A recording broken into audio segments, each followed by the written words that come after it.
libros y otros materiales educativos, y estamos presentes en los medios de comunicación con evidencia científica sólida.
Good afternoon, everybody. Welcome again. We invite you to take a seat, to keep your phones on silent mode, please. We will begin our last session of this first International Forum on Biodiversity Preservation and Human Well-being, organized by the Campus Naturaleza project of University of Concepción. In the previous three sessions, let's remember that we covered some key elements to understand the link between nature and well-being. We talked about the urgency of preserving biodiversity and protecting natural stock. We have also known of experiences of ecological restoration and international cooperation, and we explored how nature-based therapy can improve both physical, mental health, and emotional health of people. Today we carry on with this dialogue with new points of view and learning that invite us to carry on building from this a more sustainable future and in harmony with nature.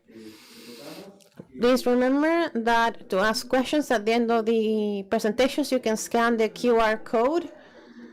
The first presentation will be in English, so whoever needs devices for the translation, please request them.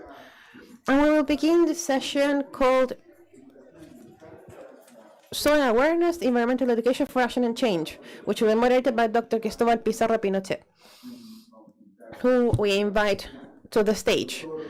Dr. Pizarro is a veterinarian in training and associate professor in the forestry faculty of the University of Concepción.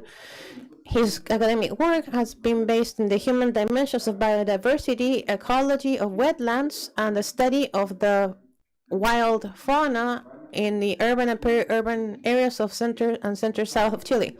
He is responsible for the Anthropocene Lab, which is an interdisciplinary area for critical study of contemporary ecologies. He's also an adjunct researcher for the Biodiversity and Ecology Institute. Please welcome Mr. Rodrigo Pizarro. Cristóbal Pizarro, sorry. Good afternoon, everyone. How are you? Okay. How do you feel like getting to this fourth session on this first international forum which covers these topics when facing the current planetary and environmental crisis? Here from University of Concepción, among our purposes, we have from the South Central Chile to develop these ideas. Now we will have a panel that is very interesting, and we will begin with our first speaker. Maybe she's already online, yes. Then we have the famous QR code to ask your questions, so you can scan it. Then I'll receive them on my WhatsApp app, and we'll ask them directly to the speaker. Have you scanned it already? Yes? Okay. Is the connection working with Olivia?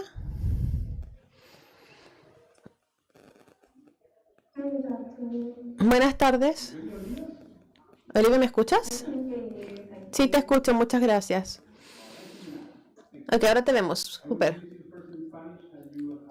Te voy a presentar primero en español y después van a interpretarte para el equipo. Well, Olivia Copsey, I have the honor of presenting her. She's the Director of Education of the Foundation for Environmental Education. She's had over 2 decades leading programs on education for sustainable development that reach more than 50,000 people in over 100 countries, including countries in Africa and Oceania, focused mainly on initiatives such as Eco School, and also the LEAF program that has to do with the forest teachings and the Green Education Partnership. These are global initiatives that take millions of people, in particular children, promoting education for sustainable development. She has been part of important international forums of the UN, also in COP16, initiatives from UNESCO, reinforcing the link between education, community, and climate action. So please, let's welcome her. Thank you.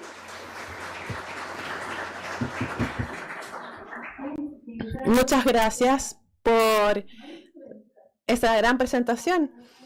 Espero to say to you today is going to live up to that wonderful introduction. But thank you so much for having me along, albeit online, to join you at this wonderful forum celebrating and exploring the Campus Naturaleza project.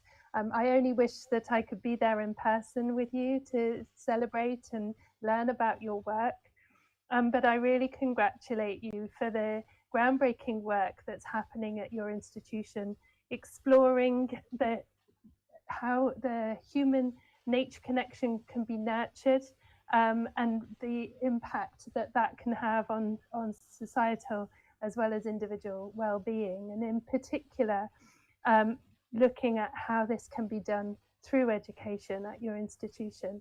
And I can tell you, having just convened a conference of our own in Malaysia last month, where we asked for submissions to look at exactly this subject, and how to actually remove the theme from the conference because we had so few submissions looking at particularly the role of higher education and the biocentric viewpoint and nature connection through higher education. Looking at that area, we had many submissions on many of our other themes, but we didn't have enough on that theme to even run it in that conference, which was very, very sad for us. And it was really a sign that a lot more work needs to be done, and the kinds of projects that you have at your institution are really breaking new ground and paving the way, and something that's hopefully going to inform and inspire the rest of the world. So one day I hope to come to your institution and learn about it in person. But meanwhile, thank you so much for inviting me today. And today I'd like to in particular talk about the greening education movement. So moving from higher education now to lower levels of education in particular, I'd like to talk about how this greening education movement is aiming to advance a new ecological worldview and within what we're calling a social contract for education. And in particular, I will tell you a little bit about the work of my organization, the Foundation for Environmental Education, and the Eco Schools program and the Eco Campus program that I'm responsible for, and how we're trying to embed this approach using the frameworks that we have. So I will move on to my first slide. So this is just a few numbers to give you an idea of the kind of work that we're doing at the Foundation for Environmental Education. We're a member-based organization. We're active in 85 countries where we're represented by our own members. So our fee members are any national-based environmental sustainability, usually NGO, and they join fee to become part of our global network and run any of our 6 education programs. So within that in particular, we have 4 programs for the education sector, those being Eco Schools, newly Eco Campus, which we're just separating out of Eco Schools. Then we have learning about ecosystems and forests, or what we call LEAF, very pertinent to what you're all doing there, I think. And also a very inspiring program called Young Reporters for the Environment, where we provide a toolkit to help young champions to take action within their own communities on specific environmental challenges. So our member in Chile, we're very proud to be working with Fundación UdeC. Please do look them up. They're running our programs, and in fact, I'm very happy to say that next month they will be certifying the first eco schools in Chile.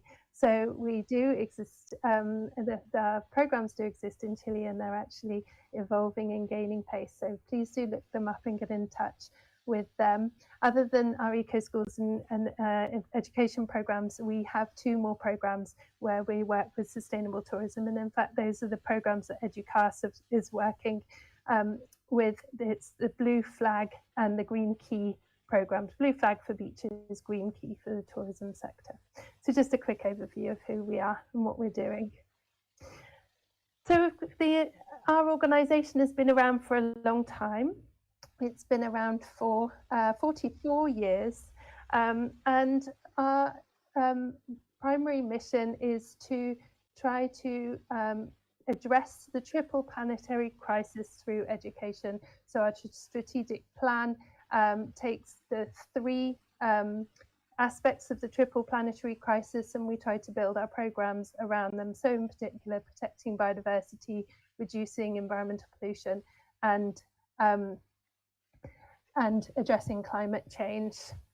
But of course, over the years, as we've worked on our education programs, we've been learning more and more that there isn't just a triple crisis in terms of planetary health, but there's also a triple education crisis. So a few years ago, September 2022, the UN Secretary General at the Transforming Education Summit described this triple crisis. So as a crisis of equity and inclusion, as millions of children are still out of school, a crisis of quality, as many who are in school are not actually learning even the basics that they need to learn to live in a sustainable and healthy planet, and a crisis of relevance, as many of the systems around the world are not actually equipping our young people with the knowledge and skills they need to thrive and deal with the complexity surrounding them today. So this is a bigger challenge than previously perhaps even our program was designed to address, where environmental education started probably, as you know, looking specifically at environmental health and environmental literacy. We're now having to look at how our programs can address the wider concerns around the trends happening in society and how those are interconnected and intertwined with planetary health and also quality of education.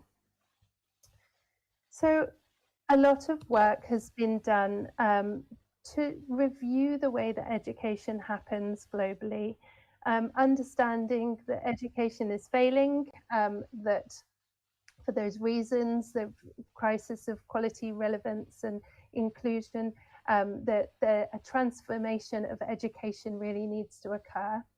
And so I really want to remind you or introduce to you, if you haven't yet had a chance to look at this document.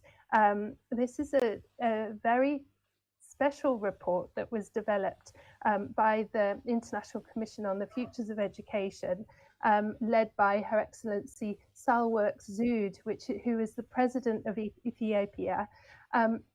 This is a report called Reimagining the Future of Education Together, a new social contract for learning.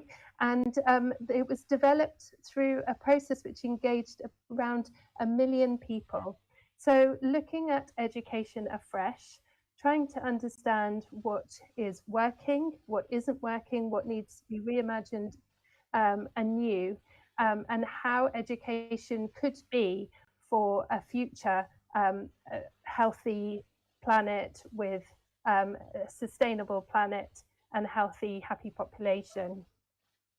So I've put a picture of this on in Spanish there, so you can see it's available in Spanish. It might be a bit better, but you can Google this document and read it at your own pleasure. But I'll just tell you a little bit about what this new social contract for education involves, and see how you feel about it and whether it's inspiring to you in terms of what it's proposing. So the first part of it is to reimagine education as a cooperative and endeavor. So this is the social contract part. It's about rooting education in social, economic and environmental justice. Justice is a theme that occurs throughout this reimagined version of education. It calls for collective responsibility and interconnectedness as a foundational value. It's where really learning becomes relational. We talk a lot about cooperation, collaboration, solidarity, and in particular looking at education as a public good, as a public endeavour and a common good. In particular, and as I expect has been part and parcel of your discussions over the conference today, we're looking at how do we integrate the values of empathy and compassion in order to counter the values of competition and extraction. So it's moving from the 20th century trends and values really based on industrial growth, hopefully towards a 21st century trend, which is much more about human and planetary and natural well-being, living in harmony together. In particular, and the reason I wanted to talk about this to you today especially, is that this new social contract is really grounded on an ecological viewpoint. So it's looking in particular at moving from human-centric to a biocentric viewpoint within education, and how is this possible within education systems? So as I'm sure, again, part of your discussion is this is very difficult, you know, to integrate human connection within education. How do we go about it? We really need to try to recreate education so that that education systems are positioning humanity in and our relationship to the earth in a very different way. So in particular, how can education help learners understand systemic causes of ecological collapse and imagine alternative and sustainable futures? And then importantly, how do we balance human progress with planetary limits? And then we really also within this, much as we're looking at repositioning, decentering humans from our relationship with the planet, from the living things around us, we really also do need to keep humans as a central part of the ecosystem, and in particular, recognizing the knowledge commons and really valuing the different ways of knowing. So thinking about topics of epistemic justice and how we revalue the different kinds of indigenous knowledge, local knowledge, traditional knowledge, and how those can be incorporated into education systems alongside the more Western-based scientific perspectives. So how is it possible to do that? What are the kind of ways that that's happening? This goes back to the new social contract where education is a public endeavour and a common good. And whilst that's a very local level approach, it also calls for global solidarity and international cooperation. So this is something that has to move now from local level action, great examples happening in some schools, to something that is mainstreamed throughout education systems, so nobody's left behind. So this is a beautiful concept, it's a beautiful vision, but how do we turn it into reality? And in particular, how do we move forward with this based on where we are today? Unfortunately, today our education system is not where we need it to be. Just within the context, the environmental context in which we're currently working, unfortunately, only around half of the countries reviewed in a big UNESCO research report had any mention of climate change in the national curriculum. 95% of primary and secondary school teachers felt it was important to be teaching about climate change, but they most expressed a lack of confidence to teach it. And 70% of young people cannot explain climate change. So those are some statistics that are very much particularly focused around climate change education. But if we move to look at biodiversity in national curricula, only 19% of countries actually mention biodiversity in national curricula, which is quite shocking. I think you'll agree.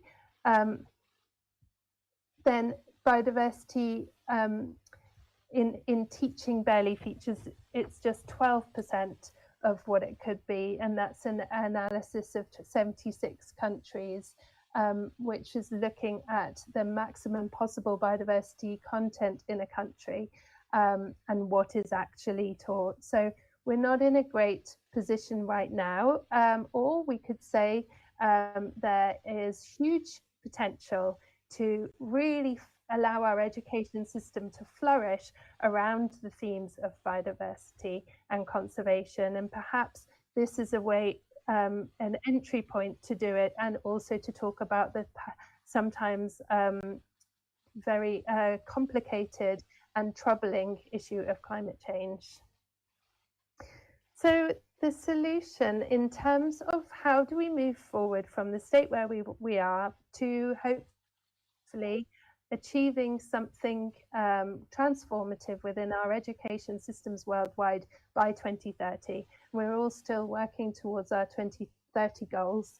And the Greening Education Partnership was really developed to catalyse progress towards SDG 4, and in particular SDG 4.7. And it was based on the experience of and practices within the field of education for sustainable development and environmental education, recognizing some of the transformation that was happening in education systems, which really started to reflect the vision that I've just presented to you in the Reimagining Education report. So the field of ESD was mobilized within the broader transformation movement, the movement for transformative education, and we all have since almost, I wouldn't say we've got tools, I'd say we've sharpened our tools to work together in an enormous Greening Education Partnership, which aims to unite organisations like my own, to unite organisations like the Foundation for Environmental Education and others, many others working in the field of education for sustainable development at all of the levels.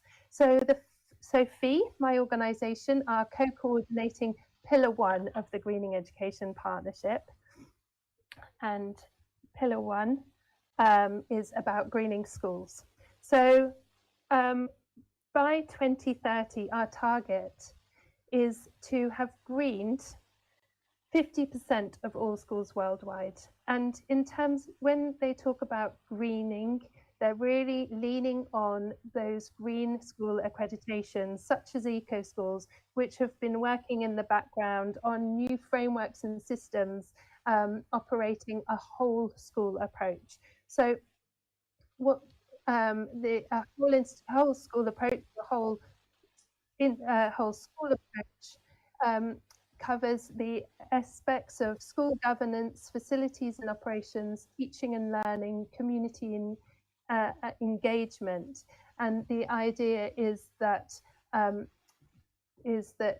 alongside education systems, without huge scale curriculum reform, it might be possible to, it might be possible to green education systems and green schools from the ground up. And so this target is what we're all working on, but I think you can agree that a target of reaching 50% of the world's schools by 2030 with our programs, which are often run by NGOs. As you know, those are often under-resourced. And so this is the target we're working to, but there's still challenges that exists. So I will tell you a little bit about the EcoSchools program and how we're working to do it, how this bottom-up but whole school approach works. Our EcoSchool program, even though the target of 50% of schools worldwide is absolutely enormous, particularly when you see what our numbers are. We're a program that's been running for 30 years. We are one of the biggest education for sustainable development programs in the world currently. We're existing in 101 countries. We have over 52,500 schools working in our program. That's a very big program to manage, but it's a tiny speck when it comes to achieving the targets that we have set. Our program is a whole school approach, and it uses the broader themes of sustainable development to activate curriculum learning, local level action, and student leadership in the schools. So we have a 7-step framework. This 7-step framework has actually not changed since the program was developed 30 years ago, which I always think is an amazing thing, given what we know now compared to what we knew then. However, it works in a very special way. You might have seen these steps if you're working yourselves on programs to implement environmental management systems.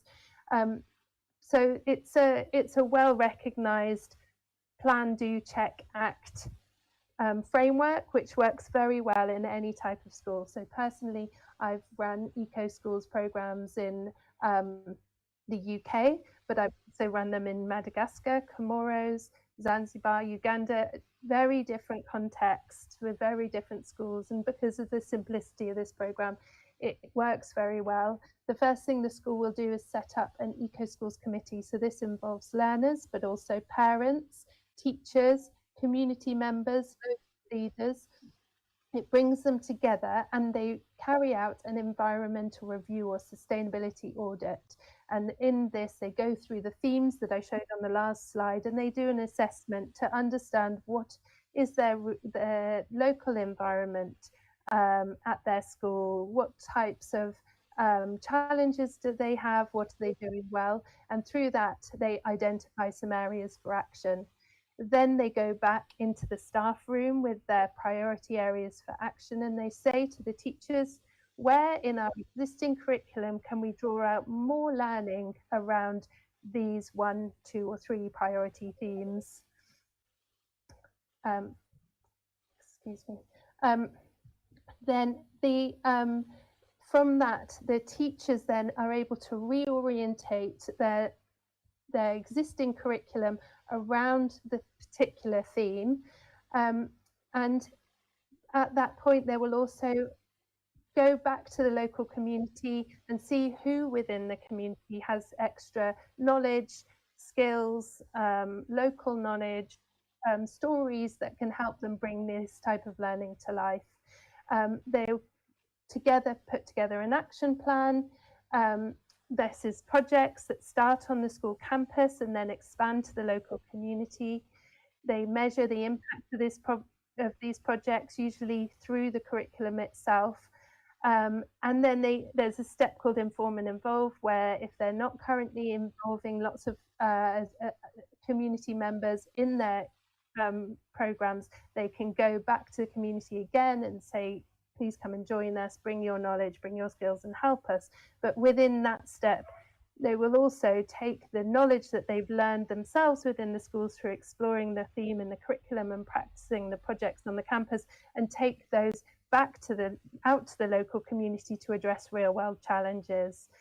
Finally, and a very important step but sometimes overlooked, is producing an eco code. So that's a point where the school adopts their EcoSchools project program into the identity of the whole school. They come up with a motto or a song or a rap or a rhyme, or sometimes a huge mural and that's the point where the school really begins to feel like an eco school.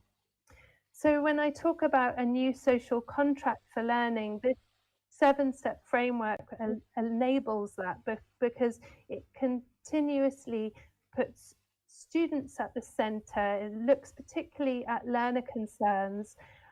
It's very much a place-based approach. It's rooted in the local environment as well as the local culture of the school, and it goes out at various different points to the local community to bring in the local knowledge, the indigenous knowledge, and celebrate the local practices. We have seen it happen, excuse me, we've seen it happen obviously in 52,000 schools. There's many different types of projects that are happening in the schools. These are just a few. We have marine stewardship, for example, in Norway. We have school feeding in programs and projects in Rwanda, indigenous rice cultivation in India, water harvesting in Kenya, for example, community engagement and in Latvia, outdoor learning in England, girls' education in Comoros, and sustainable tourism in Cambodia. So those are just few of the types of projects that end up being part of the curriculum of the schools, which are embedding eco-schools as a whole school approach and really using it to address their major environmental challenges. In doing so, they often then also act on education quality. They're making they're really valuing the voice and the experience of the learners. They're making and learning much more inquiry based. So education quality is improved. The relevance of education is improved because they're looking in particular at education that focuses on their local challenges. And inclusion, we have seen improve as well, as some of these local challenges are addressed through education. So the example from Rwanda with the school feeding program was able to really transform the experience and education of the children at the schools where they did this, meaning that they could have a healthy, substantial lunch at school. And where previously students were being excluded for not being able, because they were not able to bring their lunch or pay for the lunch, then they were able to grow it for free. So this is an example where we can, from the bottom up, we can address some of the big, wider education challenges by first addressing some of the environmental challenges, and at the same time really trying to reconnect learners with their own environments, building those connections to nature, reorientating curriculums, and moving from a human-centric perspective to a biocentric perspective in which students are working within and alongside their own local ecosystems. So as I finish, this is my last slide, an invitation to please tell us more about what you're doing. We have our Eco Campus program. It's not yet existing in Chile, but as Eco Schools is gaining pace, perhaps it will do soon. Eco Campus is a community of 24 countries, 214 institutions. In particular, we need to work with higher education because of the role of the higher education and that it's playing in a whole of system approach to greening education. So in higher education, that's where the school students are moving to into professions. They will take the knowledge and the learning that they have into their professions with them, as long as it's not lost in higher education. There's many collaborations that happen in higher education with industry, with NGO partners, with community organizations. It's a very important, and I'm sure you have plenty beautiful examples of how higher education can influence those relationships and ensure that the environment and ecological concerns are carried through. And as well, and one very important one is teacher training. So how is the work that you're doing at Campus Naturaleza, how is it informing the teacher training practices at your institution, if you have them? I would love to know that, because teachers are very, very key in bringing forward these types of approaches, in particular in helping us to move move our position towards an ecological worldview, and how education will manage to do that. So please do get in touch. Please do join us. ecocampus.org or ecoschools.org, and you'll find our contact details there. But that's all for me today, and thank you so much again for having me. It's such a pleasure to talk to you, and wishing you a wonderful rest of your conference.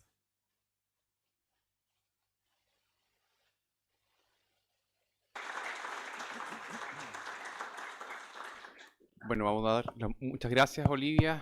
Thank you very much, Olivia, for your presentation. Bueno, ahora es tiempo de preguntas. Vamos a tomar alguna pregunta del público. Si no, yo empiezo con la primera. ¿No? Yo empiezo con la primera. Fue muy interesante tu presentación, sobre todo identificando que estamos en un escenario de una profunda inequidad social. Are in a deep inequity scenario in the country, where we have different levels of affectation given humanitarian crisis, the environmental crisis, and climate crisis. Out of all these steps or elements of the eco school, which one would you say is the most difficult to approach in this social inequity scenario?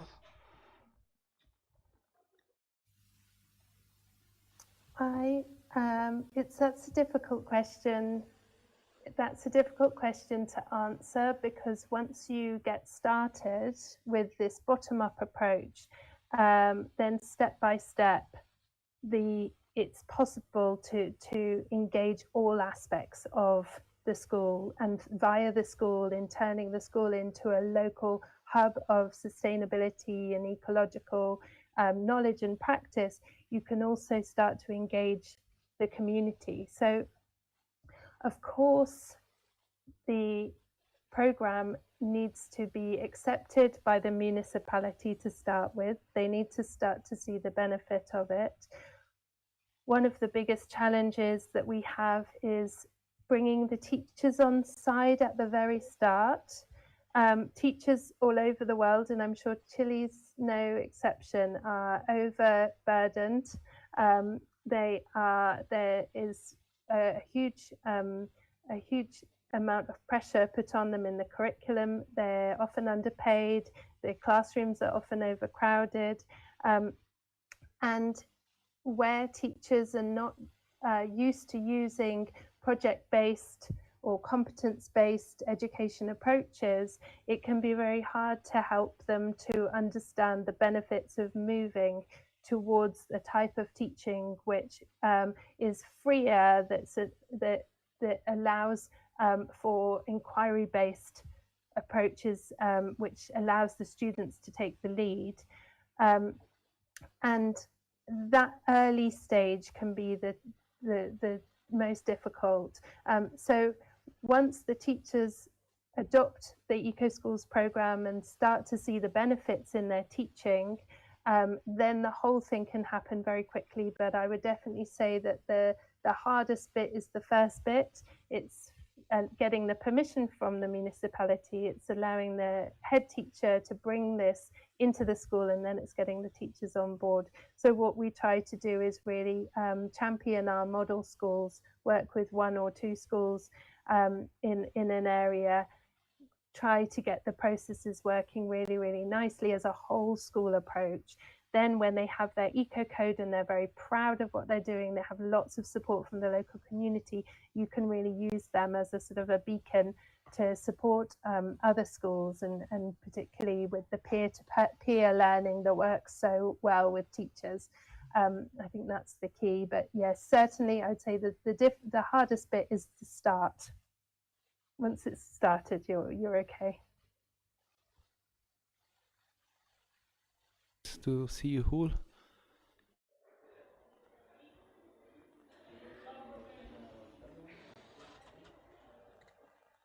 Can we stop sharing the screen?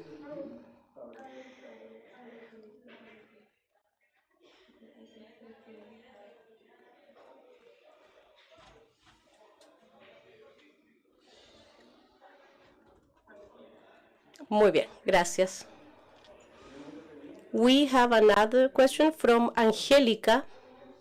She would like to know, like, I'm a biologist specialist, and throughout the years in my professional development, I have worked with secondary children that promote awareness and the importance of biodiversity that wetlands have in Concepción, where we live. And one of the challenges is the disconnection of vulnerable children to environmental issues, especially because day-to-day problems take their whole attention. Given the level of violence these vulnerable groups have to endure. So my question, how can we homologate this program for the most vulnerable children? Because we have such a big issues when children say they cannot look after their environment because they have to survive first. Yes, and this is an issue that I have seen it myself in some schools in East Africa, where most of my experience with eco schools has been.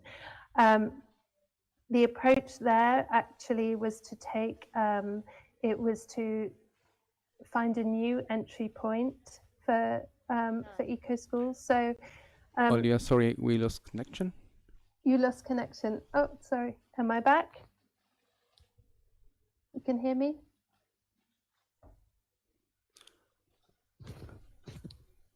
Okay, can you hear me? Yes, you're back now. Yes, Thank you, wonderful. sorry. Okay, apologies. So within those schools, we took a different entry point, in fact. And the entry point was helped by the different thematic approach. So within our different themes, we have biodiversity as one of them, but we also have water, food, waste, health and well-being, transport. We have rights and responsibilities. And in taking that broad thematic approach, we allow schools to really focus on the particular area that they need most to look at within their education system. So nutrition is one that's often, which is often picked on first. Health is another. Water is a very common one. Waste and litter. So within health, schools are looking at sanitation, they're looking at water cleanliness, they're looking at addressing waterborne diseases. If that's the priority for their school, that's where they start. If waste is clogging up waterways and causing frequent flooding, that's where they can start. But however, one of our countries, one of our programs in Uganda took an extra different approach, and it used rights, human rights as a starting point. So it said everything we do in eco schools is based on our child rights and human rights. And the first thing we need to do is make sure that learners understand their rights and they learn that that they are allowed to enact their rights, or they're allowed to advocate for their own rights.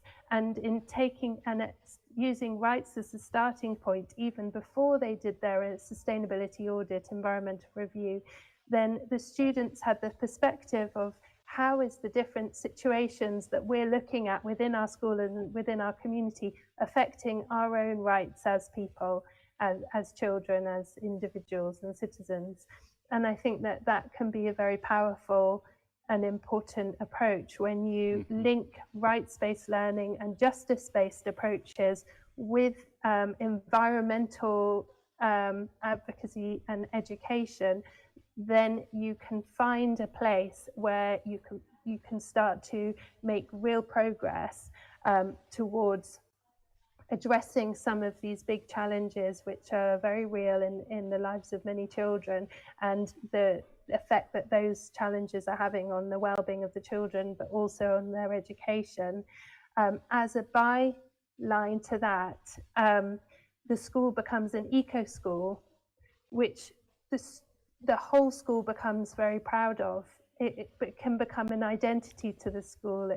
For the school, it first of all greens the school so that they have trees growing, they have flowers and plants, and that can just create a much better learning environment where it can be much more child-centered and children feel safer and more secure. But I would definitely say that in the schools that you describe, perhaps using rights-based learning as an entry point could also be an appropriate thing to do in terms of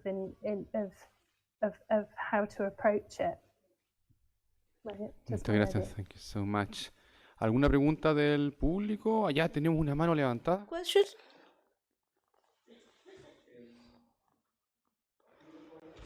So please do not speak so fast so the translation can be rendered properly. Thank you, Olivia, for your presentation. My question is about higher education. You talked about an eco-campus program, and I would like to know about that project. Is it related with greening physically the campuses, like to experience plant? Or does it have to do with the professional curriculum, where you include topics related with the environment and ecology? Muchas gracias por la pregunta. In fact, EcoCampus works in the exact same way that EcoSchools worked, and it has evolved kind of ecologically alongside the EcoSchools program, and was started by some students who progressed from an eco-school onto higher education, and they turned up at university. They were used to having a voice in the way that their school was run. They were used to having a green flag, which is our standard of excellence, flying outside the school. They wanted to have an eco committee. They noticed different environmental issues around the campus that they didn't have a way to control. And they said, hey, why can't we do eco schools for universities? So that was how EcoCampus was born. At EcoCampus, it is slightly different. We can really enhance the student leadership aspect of EcoCampus. So whilst we really champion students as the leaders in the EcoSchools project, at EcoCampus that takes on a completely new life altogether. In fact, at EcoCampus level, we have to step back a bit because we know that students don't really want to be told what to do, what's sustainable, what behaviours they should be using every day. They want to design those behaviours and lead that work themselves. So we have to learn to step back and let it be a student-led movement really at higher education. But in exactly the same way as EcoSchools, they go through a sustainability audit.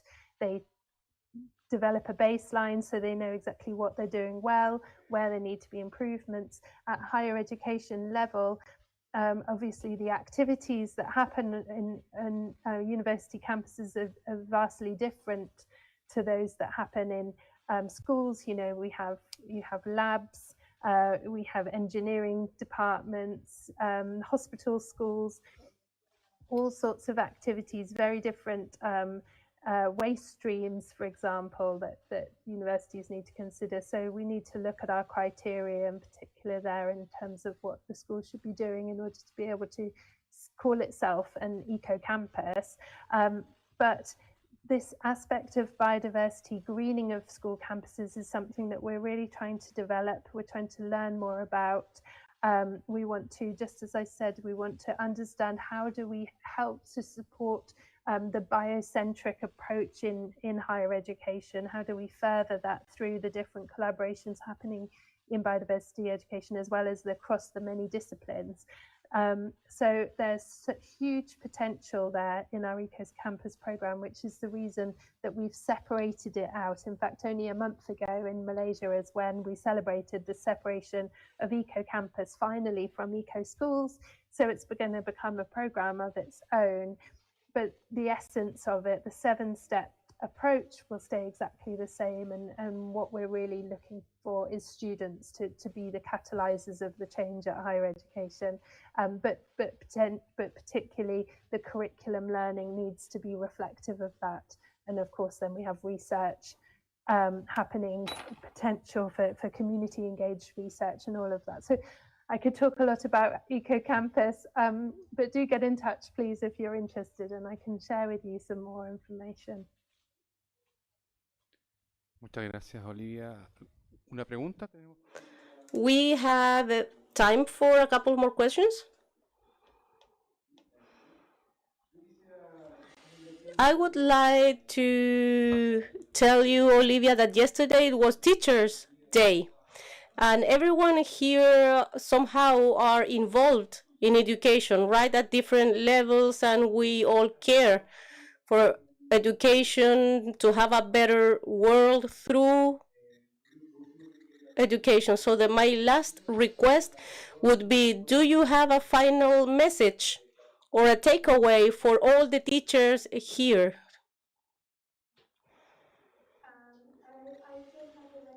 Mi mensaje es simplemente de apoyo, decirles que el trabajo que están haciendo es esencial y hay mucho respeto y reconocimiento en torno al rol clave que ustedes Agenda in transforming education to support the movement to green education, to create citizens of tomorrow that can live in a sustainable world. So a message of support. Humbly,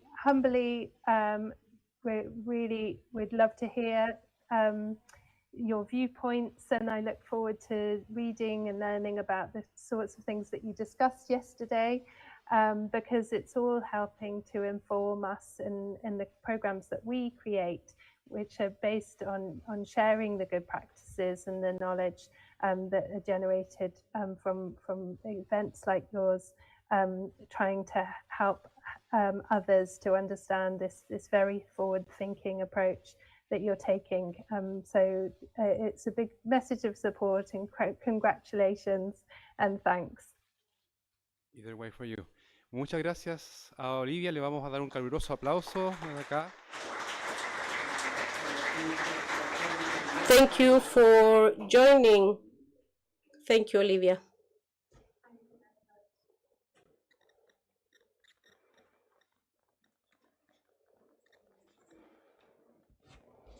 So we are going to continue. Thank you, Olivia.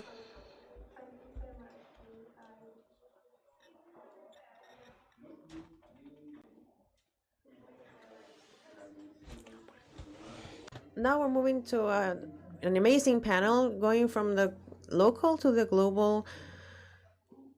So we will begin now with a new session with educational experiences, and we will first go to the Araucanía region, coastal Araucanía.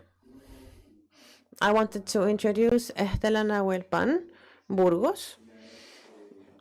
She is the leader and director of the Lafquente Mateo Nahuelpan community. She promoted one of the first Ramsar sites in Araucanía. It's a beautiful territory located at the north of the Imperial River And it's not only beautiful, but it has a history of transformation around education. She is also a teacher in a Booty Lake school. She also has a master's degree in intercultural communication, which has allowed her to generate work networks, both with university and with public institutions and NGOs, to carry out the purpose of not only protecting the Ramsar wetland, but also take this message to all territories. So we will watch a video first, and then we will begin with her presentation.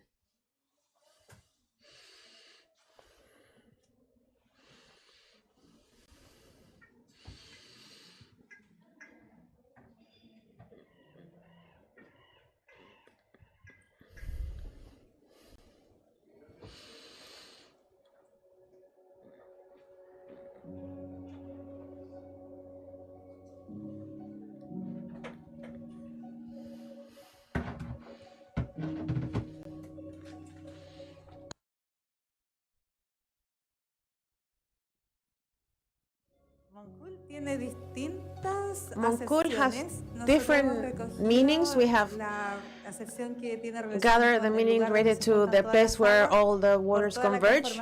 Because of the geographic conversion that we have here, this meeting of different water courses, the connection of rivers, of Mapule Interior, the marshlands of Nahuelbuta, and all lead to the ocean in front of Puerto Saavedra. This is located at the mouth of the river, of the Moncul River, and the Imperial River, so in the estuary that is born in the Nahuelbuta mountain range. Here where the Lascan is arriving to the ocean before it meets the Imperial that comes from the Andean mountains to lead to the Puerto Saavedra Bay and also the Moncul Bay. We live like birds, and that's why birds are so important here, and hopefully everywhere.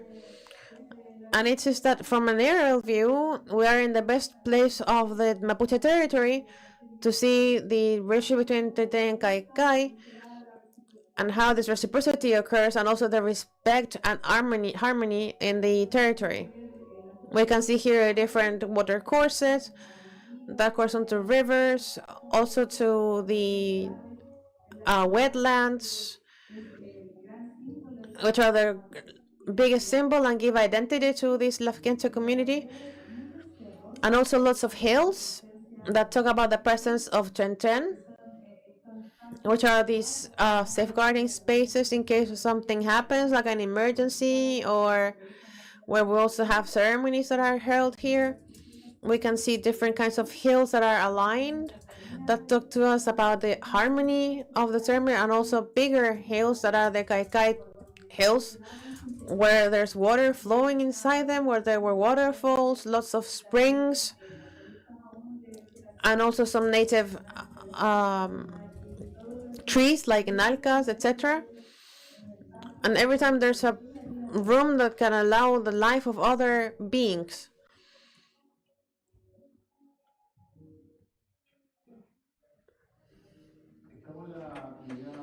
We're in the Matanahualpan community, and this is a small community of around 16 to 20 families, characterized by a particularly female leadership that have promoted a conservation process and recovery process of the cultural roots of the Lafkenche people to create a regenerative process of culture around nature from the Lafkenche people's point of view. Historically, the Matanahualpan community was few families that lived there before the earthquake of 1960. By the 1960 earthquake, what the Monculchanos are known as, they were the crops of the city, of the community, and then they came underwater because of the earthquake and now became a wetland. And they are located now in different hills that are around the area. They had to migrate elsewhere because you couldn't live in them anymore. However, around 10 years ago, they came back to live as their ancestors used to live, and also to reconnect with their place that also is close to their heart and moves them and where their ancestry is. That has been the task that we started back in 2012, And it was very important. It was a task that allowed us to turn our view towards the wetland and to generate a reconciliation attitude, because we grew up with that feeling and that hard feeling on our elders. But newer generations, because back then my was a new generation, started to think about living here again. Ultimately, we rebuilt that older Munkul without actually knowing it, and where people used to live, but now in the wetland spaces. And actually, that filled us with love and lots of admiration on us being here. So we started generating this type of conversation from 2012, and now with our elders, we say, you know what, this cannot be a bad thing, because this has allowed us to know the history, to stay in this place, and to love the place so much. And from then onwards, I think our view has changed, because all houses now look into the wetland. There's a resignification that's quite strong from the families to the newer generations for children. There can be life here, we can have our families here, we can have better access points here, but we have to get organized, and we have to make the space visible, that this is not a punishment but an opportunity to rediscover our roots, what brings us together, that we're in the end our own family. And that was the biggest landmark. She's the leader of the Mateo Nahuelpan community. She also has a master's degree in intercultural communication, so she's bilingual. And aside from having an amazing leadership role to call upon different actors, she also has that intercultural ability of generating a dialogue with a deep educational feeling, of generating a more interconnected community and open to be able to find the alliances that can support their processes. All the activities that we do now try to go through resignifying this meaning of union that this entire system has, and also to be able to share love and environmental awareness to the newer generations who are also arriving to live here in this community. The Birds Festival has been an important milestone, because we have incorporated creativity, arts. They have been a facilitator for us since the moment we began. To the third year, we have seen a lot more participation of the families, and also the materials that we have worked with the research groups that have collaborating with us actually make it to their homes. They get to each family, so there's a huge retribution there. So we see in the flesh the work and the valuing of our education, not only from an oral and cultural perspective, but also recognized by academia and by the citizens in general.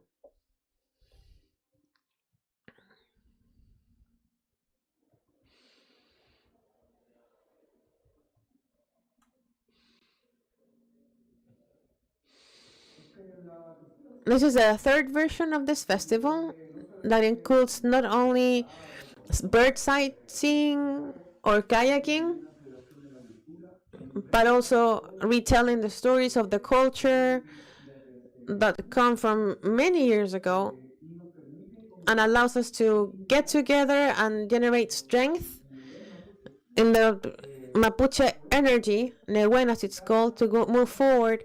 And every year we renew that energy, those commitments, through this tradition, and we hope will carry on for a long time.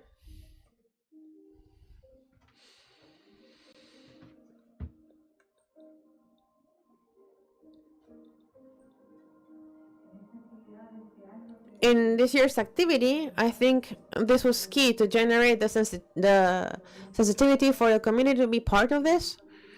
And we want to generate authentic processes that gather what's actually happening.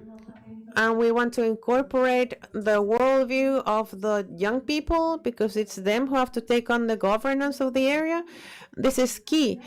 It is key to take charge of these places, because as the root becomes stronger and there's a room for reflection and sharing, I think that everything is possible.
I would like to greet everyone.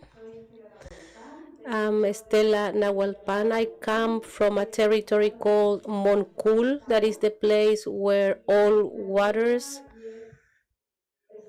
collect, and it's the feeling that moves me to be here.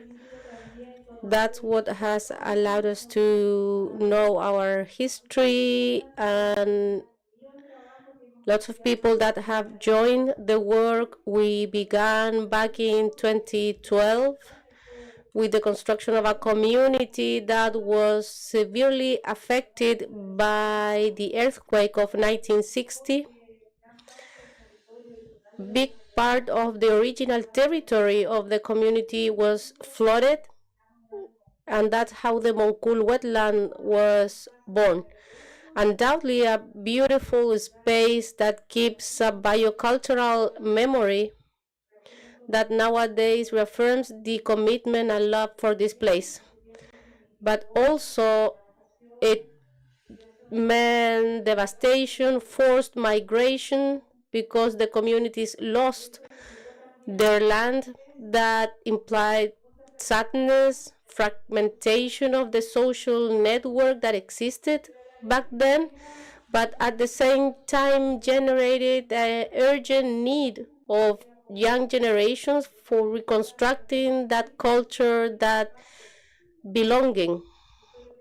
And that what happened to us in my generation.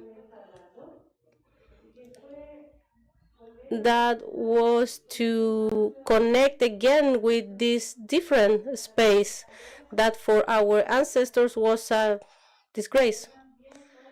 And that's how this vision on wetlands being useless pieces of land that lack value was born. Sometimes we don't understand why people think this way or associate these spaces with that vision.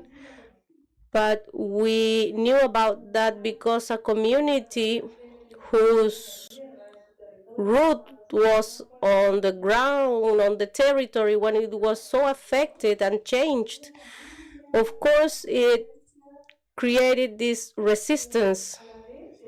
But at the same time, in younger generations, they feel uncertainty, like what was here before, what makes our relatives to still live here, regardless of all difficulties of a place like this where everything is difficult. Connection to the place was very difficult. For a long time, the only way to get there was through the river, through the channels. It was very difficult to get education, to have access to the services everyone has access to. But for those who live in a wetland territory, the reality is quite different. So in this challenge of seeking that root, the reason why our history was there was the engine to make research, to talk with our ancestors, with the elderlies. And in that exercise, we discovered that this space that has such a different biodiversity from the one our parents experienced, it makes all the sense in the world, because that's where our history and memory lies. Now in a different way. Now it's the habitat of birds and flora. It was the land of our ancestors, and nowadays it's very different. So to experience that reconstruction process, creating that reconciliation with such a meaningful space, built a huge strength in all of us. That what makes us work to promote this space that is called Moncul as a space that is important to protect, to preserve, to safeguard, and also a site for education. That's how in 2018 we started working from the local community and an entire process to present the Moncul wetland to Ramson site, the third one in the south of Chile and 16th in Chile. We added one more, but we feel it's been difficult, but it's so worth it because working locally is not easy. In territories we are used to for the initiatives of protection to come from the state, from an external agent. But when this need originates in the territory itself, is a strength for the endogenous development, of course, but sometimes for that who's not used to this, it represents a threat. And we experience that lack of experience. So that initiative of safeguarding our territory also faced obstacles. This effort of educating, of finding new tools from prejudice towards the Mapuche people have made us challenge ourselves to find new ways of doing things that have taken a lot of time, patience, but a huge collaboration from agents that have committed with this challenge. And that's why I want to mention proudly the participation of the academia and the community in a space that sometimes might seem very closed, but when there is something that goes beyond what's local and that it's a contribution to the region, the country, and the planet, there are lots of people willing to participate. And I would like to say that nowadays we are here. I'm here with my daughter, Aileen, because we received in our territory a team from this university that is the Anthropocenos Lab that for 4 years has been working with us. And they have been such a meaningful ally because they reinforced the strength and energy we lost. Because, as I said, working towards conservation and changing realities is not easy at all. Sometimes it might seem romantic, but when you exercise the task from the territory itself, things become harder. And that also generates situations in which local stakeholders get tired. And that's why it's so important to have the participation of others to join this work, to be part of a task that is difficult but at the same time is meaningful. And I think that's the strength we have built, because now we have a big support from the young people, from the academia, and from people that goes beyond the institution. Their commitment with this work can be seen reflected every day. So I would like to acknowledge and thank this university because we owe them a lot. And I think it's time to express my gratitude. So thank you, Cristobal, and thank you to the entire team who has been helping us, because you are the source of strength. I always say what a progress communities would make, territories, if all this professional willingness would be put to service of the needs of the different territories. We would be able to unblock processes if territories had this expertise and professionalism. So I think we are creating a very important space to learn, to do things in a different way, to decentralize the monopoly of knowledge, ground it to the territory, and generate these spaces for dialogue, which are so important, from different cultures, from different knowledge that are so necessary That's what I would wanted to say first of all, and say that what you watched on the video, it's a very concrete experience of education and conservation. It's the Bird Festival, an initiative that is on its third edition. 2026 will be the fourth edition. This is a space of lots of interaction with the community. And here you can see the manifestation of many initiatives to highlight the importance of wetlands, especially, but at the same time, all those elements that are part of a territory. And in that effort, the principles of Mapuche education can be clearly seen. First of all, to be Nehuenche. Have you heard this, the word Nehuen? And you relate that word with strength, with power. But from the beginning, the Mapuche education talks about the strength of being a person who cultivates the strength when facing all difficult situations. Also, the possibility of being Norte. Have you heard the term Nor? It has to do with being straightforward, to be trustworthy, as we generate actions that allow children and all people to act in an honest way. We are contributing to an education that will be able to work with different worlds, at the same time being Kimche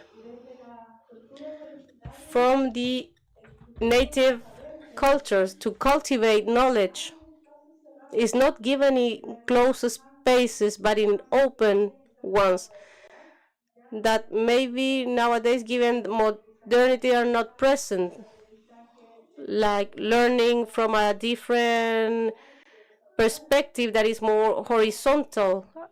Nowadays, our homes, our houses, the ways of living are not like in the old days. But it's so important to recover those spaces where conversation is open, to cultivate the listening skill. That makes us being Kimche. Learn every day in spaces that are open, spaces provided by nature. Our work in Modern Cool is just about that, to make the space of the wetland where we have lots of nature to be a space for learning. And I think that's a huge element that unites us all. The person presenting before me was talking about that, maybe in a more university or institution space, that it's important. In territories, the spaces are open, and it's very important that from formal education to have the opportunity for all children to learn on those places. So I think that's a huge challenge that gives us the energy to continue, to renew ourselves every day. And finally, the principle of also being aucantufe, to learn by doing. Children, we all learn as we practice what we've seen in our parents or someone who has guided us. As education in different territories is meaningful, it will be important. All the actions that we can exercise for that education to fulfill its purpose is a challenge to creativity. And so you don't have to do different things just to provide sometimes the space, because children already have a different mindset. So if we can contribute to that challenge, I think we have fulfilled our purpose. Chaltumay. Thank you.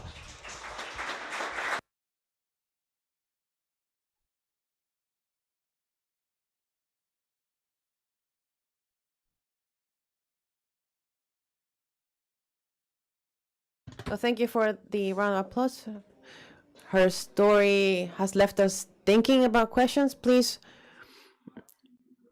we will take on those questions when the panel ends, and the next speaker, also a very important one, Ana Maria Flinghart.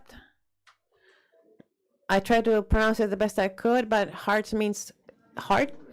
And from my heart, I present Ana Maria, biology and natural science teacher with a master's degree in curriculum and master's degree in wildlife with a specialization in environmental education from Michigan State University. She has dedicated her career to teacher training and strengthening environmental education as a tool for cultural change. She is currently vice president of the board of directors of Fundación Parque Catalapi Foundation, a leading environmental education, and I have to acknowledge it as one of the most important and oldest ones of the country, articulating interdisciplinary work. She has worked in conservation, biocultural preservation, and the environmental training. How many people have gone through Catalapi workshops? Many people have done so. She has authored many educational materials such as the Libro Verde, the Children's Green Book, Eco Leaders, and children's stories aimed at fostering an early connection with nature. Her approach integrates science, pedagogy, and commitment to territories, promoting a transformative and critical education in dialogue with ecosystems. Please, let's welcome Ana Maria Weinhardt from Catalapi.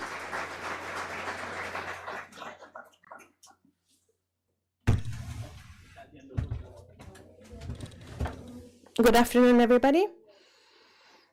I would like to thank the presence of everybody here and this interesting and important meeting place that we have right here. And since I have counted minutes, I have to go straight to the point. I changed the title to this and I added education. If they invite me, I have to speak from education. So I highlighted that in the title of the conference. I have to use this thing to move forward.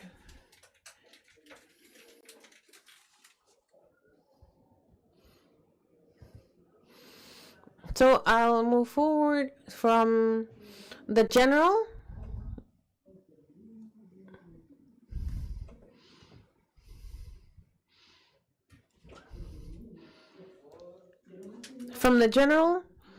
a general view of the education in Chile, to then talk a little bit about some principles for education and nature from the point of view of scientific, neurobiological, and social knowledge. And then I want to bring this down to what we do at Catalapi, which has meant that I have found myself here with many hugs and many former students of mine. Very kindly and heartwarming that experience has been. Some benefits of environmental education in the outdoors, and some things to say at the end.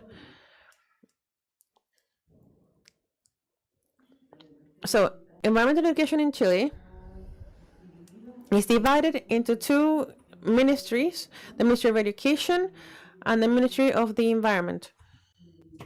In the Ministry of Education, we have the curriculum that is actually very content-centered and to things that happen in your head. But there's also some room for environmental education because it's often mentioned on talking about sustainable development. Sustainable, the word is in the curriculum. That is true. It is requested for students and it's there for all teachers. And there's a special space in social training courses in high school education that is asked in the curriculum, where the children and the teachers are asked to work with topics that have to do with the local realities and problem solving for local realities. But the Ministry of the Environment is the one who promotes and organizes environmental education in Chile, with several challenges, because as a Ministry of the Environment, education is the poorest, least powerful element in the ministry. You cannot deny that. So that's why I would like little budget. Each region has one person in charge of environmental education for the entire region. The system that's being used is not the one that Olivia was mentioning, which I didn't know before. I didn't know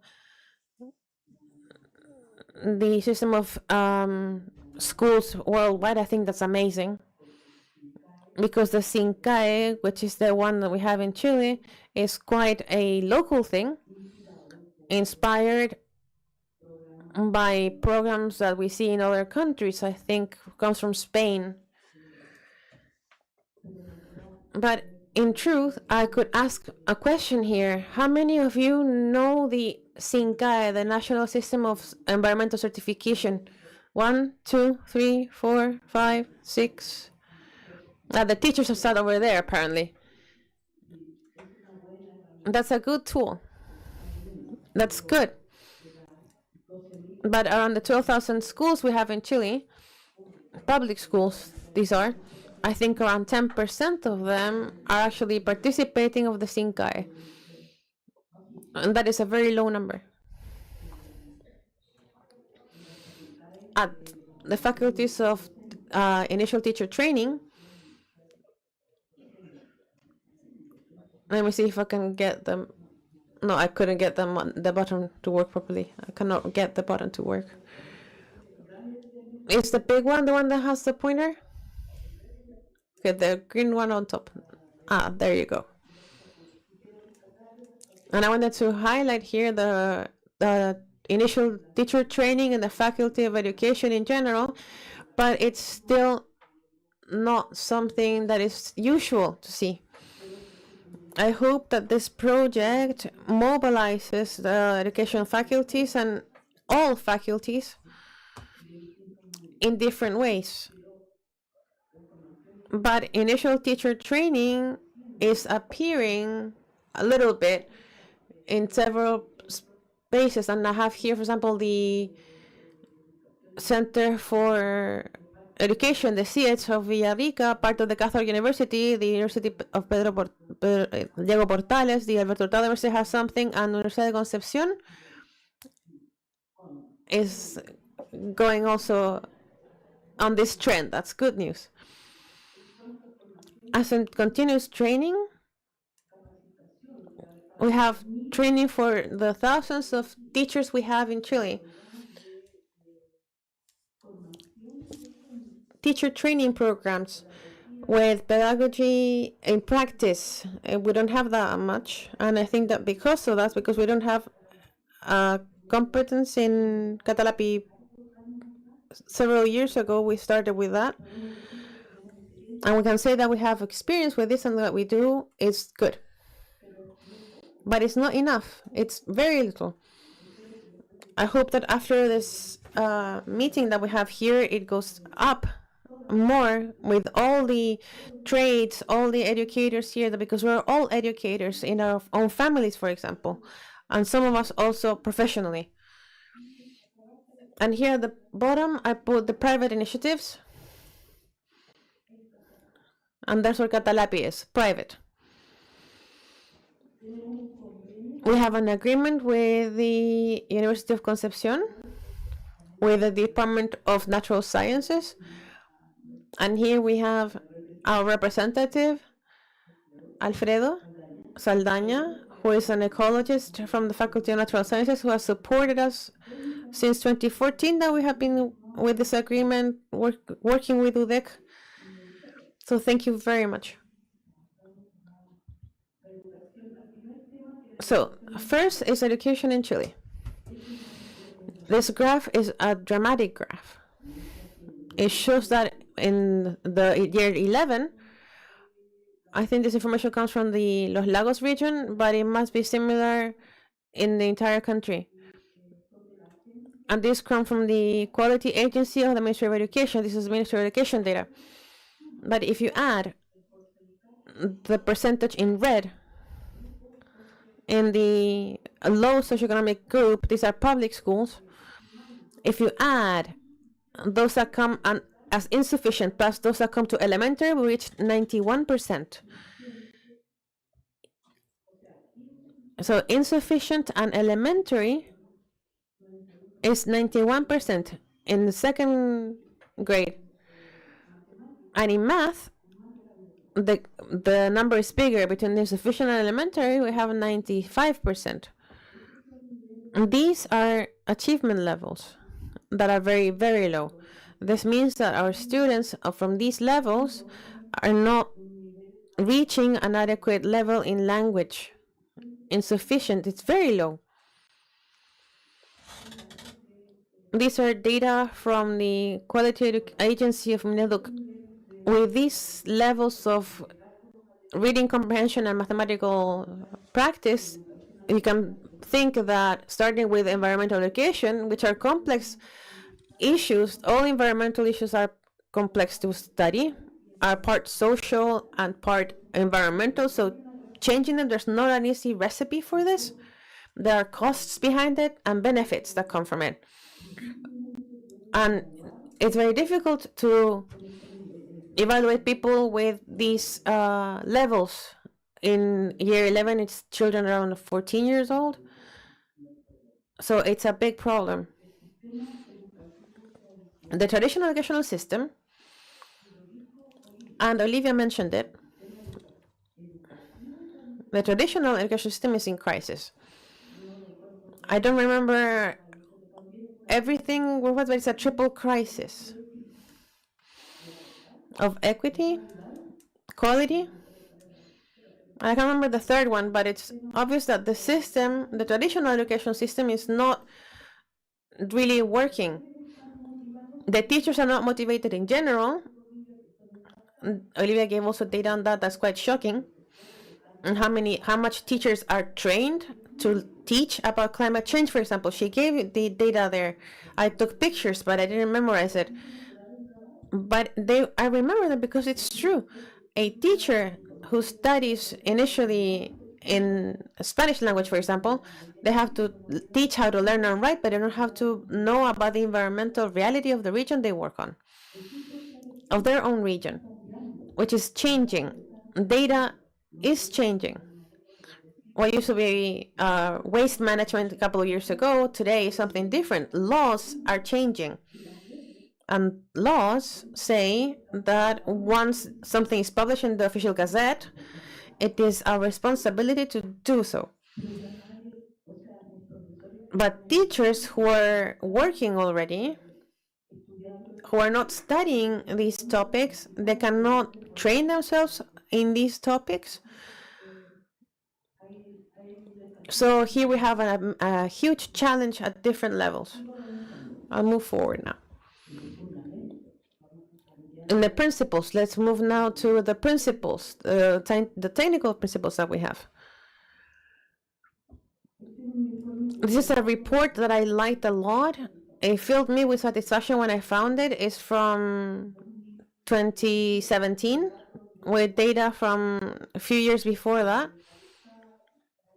Here for you to read it, it's a scientific report signed by 15,000 researchers who, after studying and getting their data together, reached these graphs.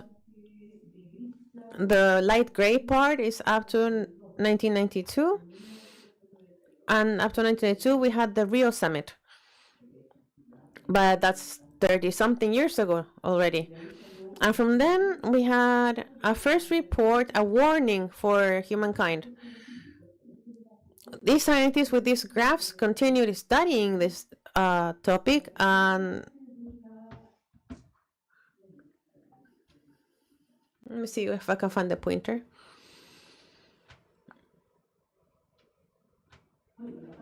Well, the light gray part of the curve is up to 1992. And the black thing to the bottom is what has happened in those 30 years. And the change up to 2016, and the first one is total forest area. Imagine the total surface area of forest. It has drastically decreased. Then we have the abundance of vertebrate species, how biodiversity starts being lost. Then how temperature has been increasing. The graph, the H1, the temperature of the planet. And population of both humans and livestock. That's the last one. In the paper there are more, but it's in English, and in the webpage of Catalapi it's translated into Spanish already with AI and with help, because it's more difficult for me, you understand. So the scientific arguments are powerful. There's good data and scientists. Oh, there, I found it. But these are scientists among which we had people from all areas of science, including neurobiologists. And they make one recommendation, just one, for education. And you have it there. Increasing education outdoors for children and teenagers, as well as the general involvement of the population in the appreciation of nature. And I like that.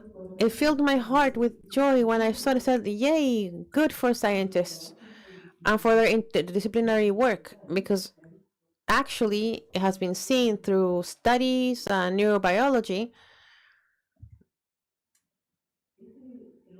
That's the organ that teachers work with brains. And it's the organ that we know the least about on how it works. It takes on a lot of oxygen. The light blue points in the drawing are the points where oxygen is being used in the brain, and that means that there's more activity in that part of the brain. But we didn't know this until the end of the... Actually, in 1990 something, pretty much finishing the 20th century, we were able to see living brains being studied with MRIs, where you can see where oxygen is being consumed in the brain. But before that, psychologists studied the diseases of the brain. But they didn't know how it learned, for example. So from 2000 onwards, there's an explosion, a boom on knowledge on how people think. Brain studies are giving us insight on how people learn. And there's a lot of stories about that we don't have time to share, but Einstein's brain, they cut it. They took little pieces, they tried to understand what Einstein had in his brain, and actually stole Einstein's brain at some point. I don't know if when they found it or not, but they couldn't find an answer. It was a dead brain that was not getting light up. So the brain is the organ with which we work and the one we know the least about. But we do know through neurobiology. These are famous people that say, you know what, the human being is not rational but emotional, with the faculty, with the possibility of reasoning. And this is a very famous list. It's like, more important than knowing what pollutes, we're interested in teaching how to leave pollution the least possible, and for that to be done in practice. So when we're teaching brains in a traditional way with a lot of knowledge and without emotions, we don't make it that far. So we know, yeah, he's the idol of yesteryear, Jacques Cousteau, who also said that you only protect what you love, and you only love what you know. And that's where we have the serious point of our current education system. People, all of us, are living in cities, away from nature. And if we don't know nature, we cannot protect it. That's what these people are saying. So, how do people learn? Learn they learn with 5 senses, not only by listening, which is what we do a lot at university. You sit students down and they listen to you. That's one sense. Of course, it's better when you also take your own notes, when they make their own reports and they don't make them with AI, which you already know that using AI makes brains get atrophied. And they also hinder the other organs of the senses when you're only using one and not touching, not smelling, not listening to the birds, not smelling the plants. You learn less. And that's where you have Campus Naturaleza. It's a very good tool to educate at different levels in different ways.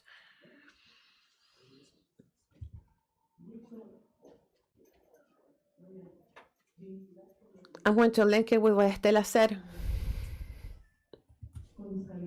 With wisdom, with will, with interest. And the modern problem is that we're killing experience. Which experience? The experience of contacting nature, of being in contact with nature.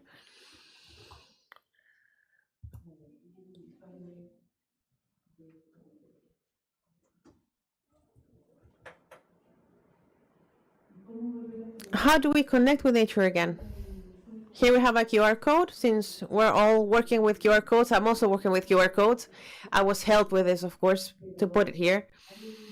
But here you have an article that we wrote, the Catalapi team wrote, making the point that societies nowadays do not have the experience of walking on the mud, getting wet a little bit, it's raining and it's cold and everybody just hides behind their heater.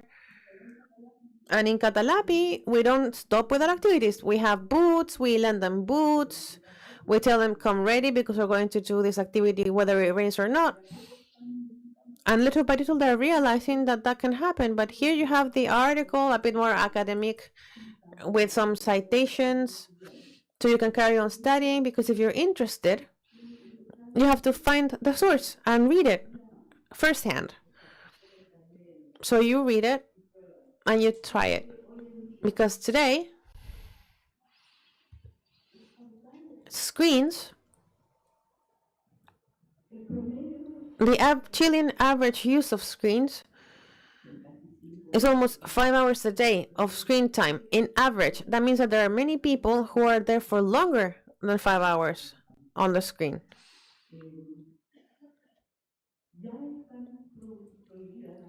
Screens are already forbidden in many schools, where schools make the decision of saying, you know what, during lecture time there's no screen. I don't know if the university was the same. I'm guessing forbidding the use of schools is difficult at university, but it's happening at schools, and there are directives at a government level, at a state level, where they forbid the use of screens, like Australia, I think Spain.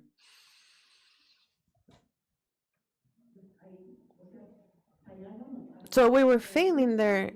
It just hinders the brain, you know, and TikTok does that. And the little dances that do nothing, and social networks actually hinder our capacity for critical thinking, for creative thinking. To do a TikTok, kids are really good at, but for critical thinking, comparing sources of information, I mean, AI wrote it pretty, so I just copied and pasted, and I didn't learn anything, except I learned to believe in AI and to hinder my brain. So careful with that. It's coming in strong in society, and it's causing serious problems in the education area, in my opinion, together with the disconnection from nature.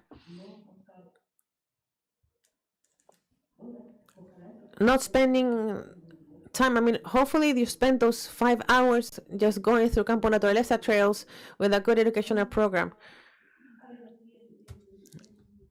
And actually in Japan, they have a mental illness, like withdrawing from the social world, getting isolated inside your house, and well, that is a problem of the excess of screen time, which is a lack of empathy, obesity, and other type of related problems. You can easily find more information in English, and with AI you can translate it. If you put more green, less screen, you'll get to several articles and technical articles that show you what the problems are.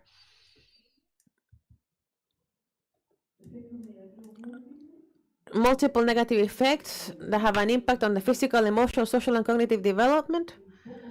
Little sleep. There are children or young people who stay up till very late, hidden in their rooms using the internet. So little sleep, and that alters the emotional development, decreases critical thinking and creative thinking capacities, joy, empathy, and promote depression. And we have a lot of data on that because Chile has a very high number of people with depression. So what do we do at Catalapi? Here we have an aerial picture with a drone. We are in the buffer area of the El Sandino Park. So we have all the excess of wildlife. And it's found in a small 25 hectares place. And we have a trap camera that catches pumas, cougars. It's shocking. So we have 25 hectares, but these are ready to carry out environmental education with a network of trails that go everywhere, with workstations on different paths in different spots, and native forest.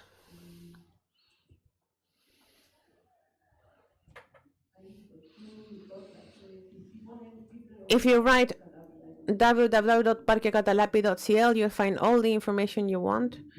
We have 3 work areas, which are our 25 hectares, and are divided and dedicated to either conservation or education. We don't grow anything. I have my little orchard, my own. Sometimes I give people some of my produce, but it's not for a major production. It's not for sale. Scientific research.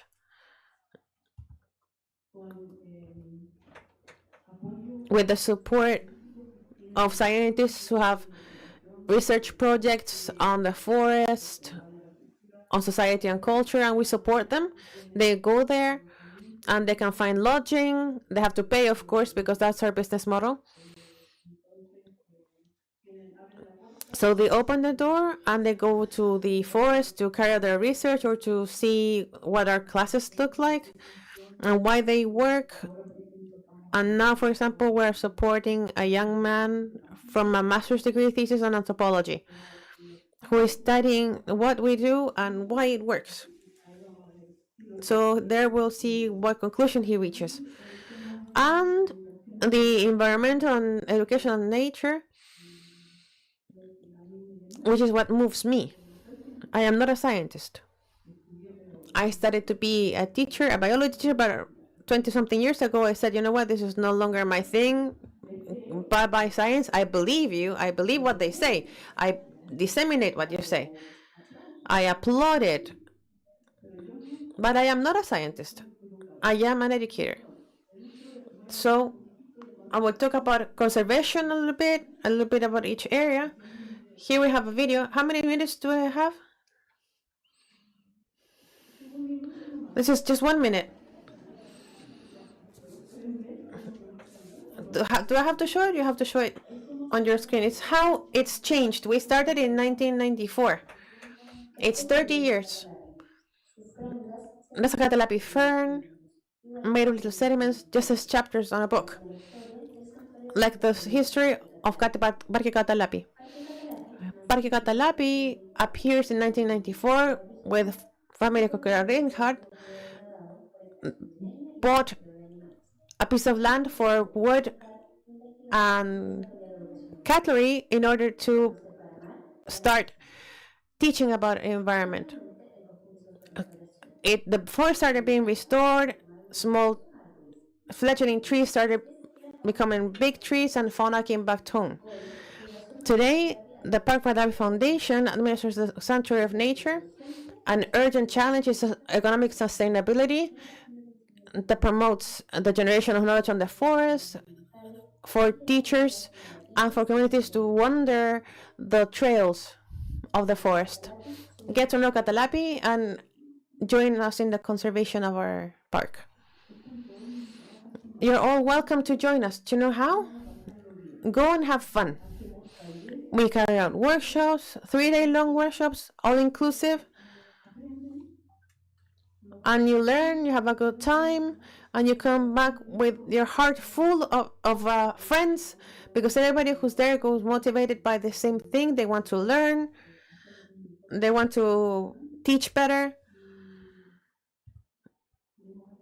And we have a lot of evidence. I've met actually some people here that can be witnesses to the fact that we learn and have a good time.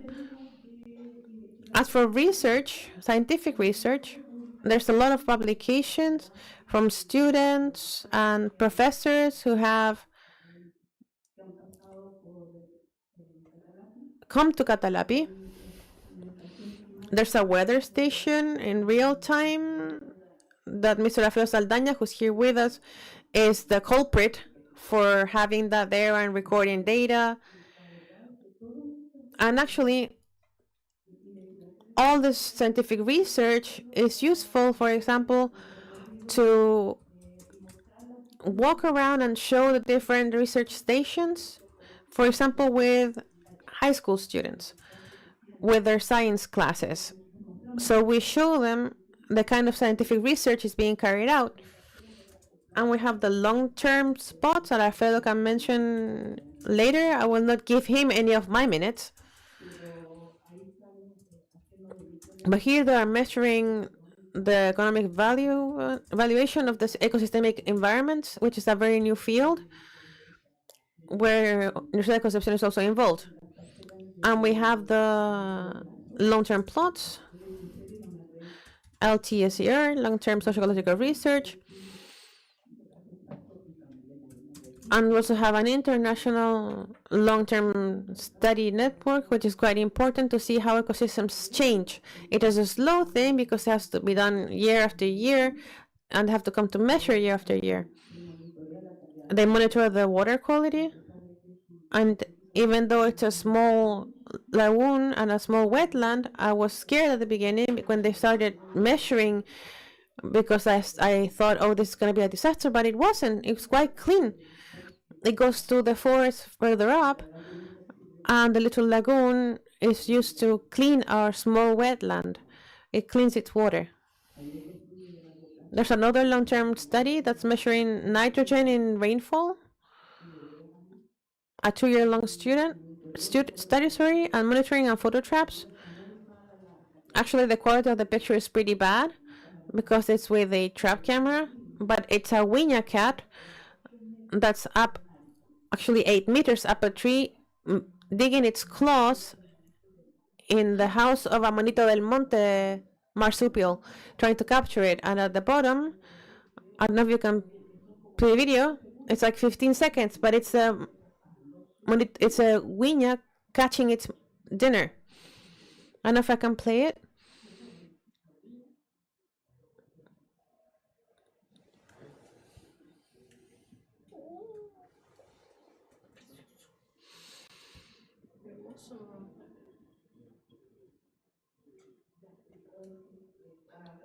So there it's trying to capture Monito del Monte marsupial. We know that there are several studies that have monitored the amount of Monito del Monte that there are, because we thought they were really rare, but we should have a lot of them in the 25 hectares of our park. If you put it on YouTube, www.parquecatalapi.cl, you'll find many videos of the Monito del Monte.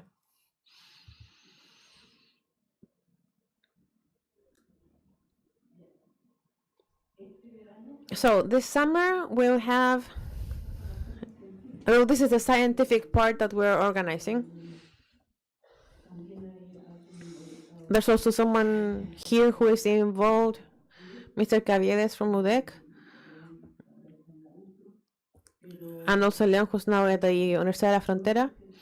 But a scientific summit of a very restricted group of scientists who want to talk about their own subject. Not this seminary with thousands of scientists who cannot actually get together here. People who are interested about the system come together, both Chilean and foreign, who come to share with the Chilean colleagues. There you have the QR code. Inscriptions are open for this course also that's happening in the summer. They start with a wine tasting. As an instruction, everybody has to bring a bottle of wine from their own country, the one they prefer, and they have a good time, and they work also. You're all invited if you want to meet up there with your own subjects. You have a warming environment there, and actually keeps us financed. That's how we get our economic value, giving education to people who want to learn, from teachers, professors, to math teachers or school teachers. So what do we need to become an environmental educational center? We need, actually asked ChatGPT about it. What do we need to have this kind of center? And it actually agrees to what I think. I think we have to have motivated and trained staff in environmental education. In environmental education, which is different from being a scientist. You have to have other set of tools. You have to have correct technical information on ecology, on biodiversity, on environment, on where does the trash go? The one that you throw away from your house, where does it go? The environmental teacher needs to know that. What institution organizes the garbage collection and who pays for that? This kind of teacher cannot be a biologist, for example. They have to have society information and cultural information. And it's not that it's that difficult. Nowadays, with internet, you can find many things. I have 2 minutes? Okay. You can find that kind of information. It's easy. And it's changing. So the internet is helping a lot. And they have to be able to work as a facilitator and creating programs using the experiential learning cycle in nature and for its conservation. Mike Munder said it at the beginning. You have to be generalists, not specialists. Specialists in being generalists. Specialists in integrating different areas. And that is difficult because in general, at universities, we don't train generalists, except in primary school teaching. That's the only place where you do generalists. But after they leave university and laws change and problems change, and the way they are changing right now, where do they learn that? And it's not there's not a facilitator workshop where they learn that. But we use this methodology. This is a methodology I recommend. The experiential methodological cycle, and it's where the learner is a star. And what they are interested in, the teacher is a facilitator of the experience, and for that they need to have didactic material. And the cycle can start in any stage. For example, if a person knows a lot, and because of that they know that there are environmental problems, that might be their motivation. But to teach, the cycle is the one we use, and this is the one we use at Catalapi.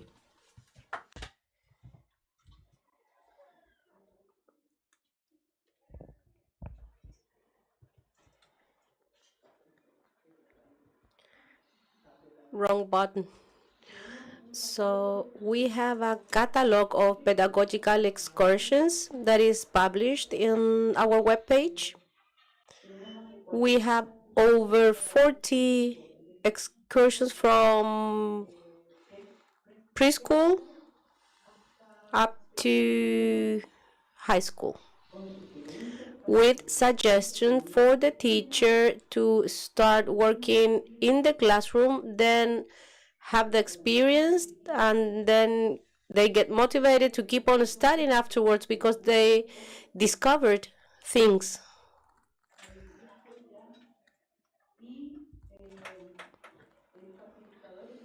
And the facilitator has the skills to stimulate creative thinking and create different and exciting experiences for different levels and age range, different levels. Here you have the QR code. If you want to look at the catalog, we try to put like fun titles to the activities. We have animals that are in the ecosystem, and we name them after that. We have different elements.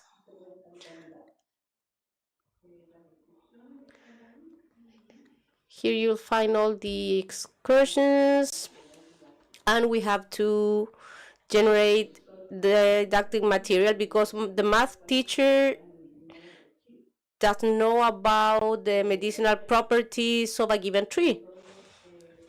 So the base team of Campus Naturaleza has professionals creating didactic materials to stimulate the interest of visitors, and that's what we do in the workshops.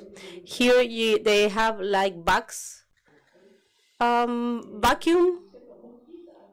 They catch little flies and anything they can find with a net, with a mesh, to get like butterflies, running after butterflies with a mesh. And then they have a tube with a vacuum. They capture the bugs and they can look at them, and then they have to set them free. They cannot like dissect them.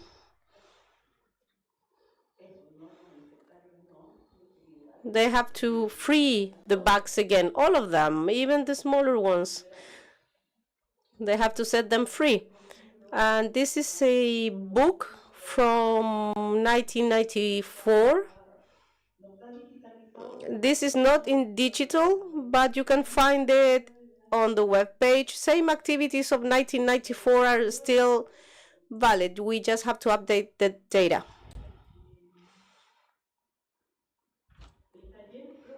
The next workshop in a couple more days, that's the QR code if you want to register.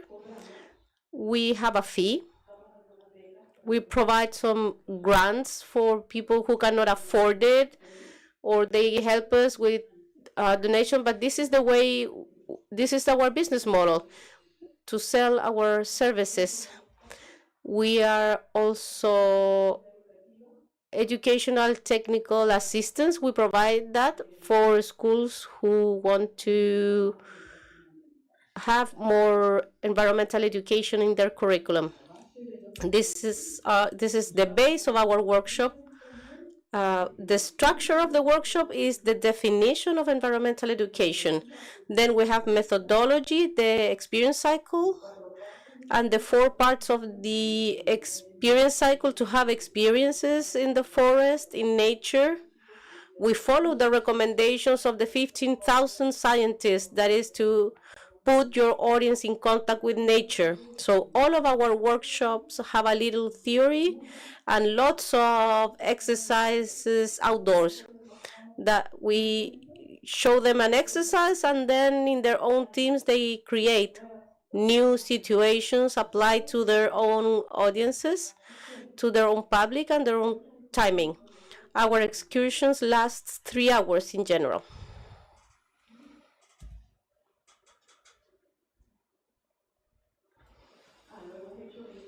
We've done this 28 times and 6 times in digital. After those 6 digital times, I don't want to keep on working digital. That's not for us.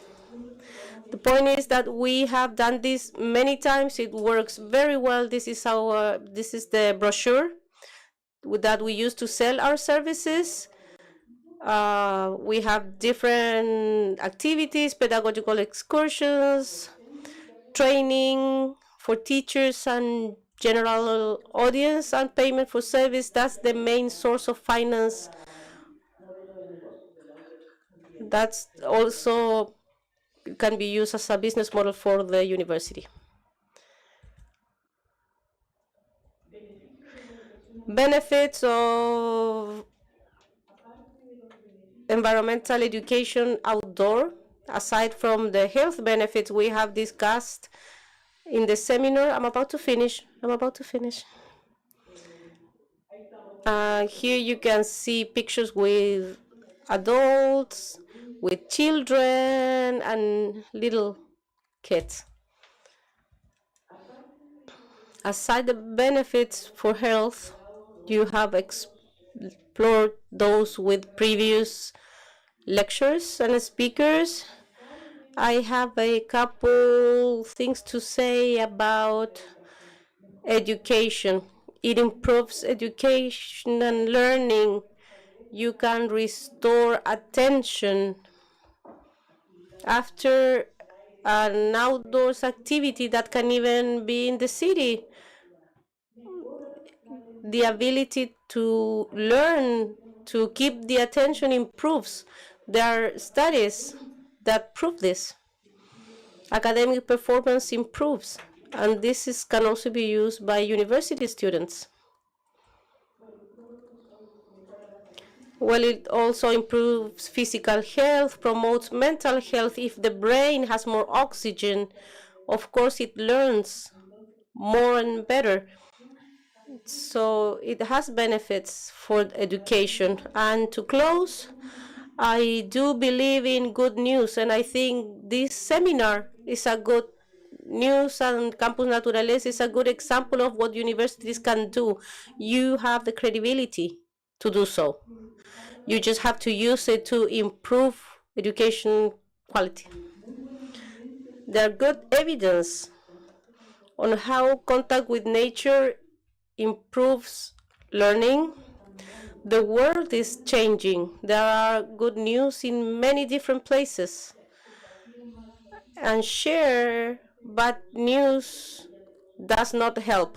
I have enough problems in my life, so I don't have to solve environmental problems. That exceeds me. To repeat bad news is not good for you. It depends. You can't do it with children. Maybe with professionals, with criteria, yes, we do have bad news, but there are also good news. Look at this. Who's the one that is changing the fastest? China. Finally, they started working on. This is a very good piece of news. Of course, there are some other bad news related with this, like people denying climate change still. That's the bad news, but look at this, how China's changing. And finally, we need interdisciplinary teams. I applaud scientists. I believe in science, but we need all faculties of the university, everyone, starting with education. Thank you.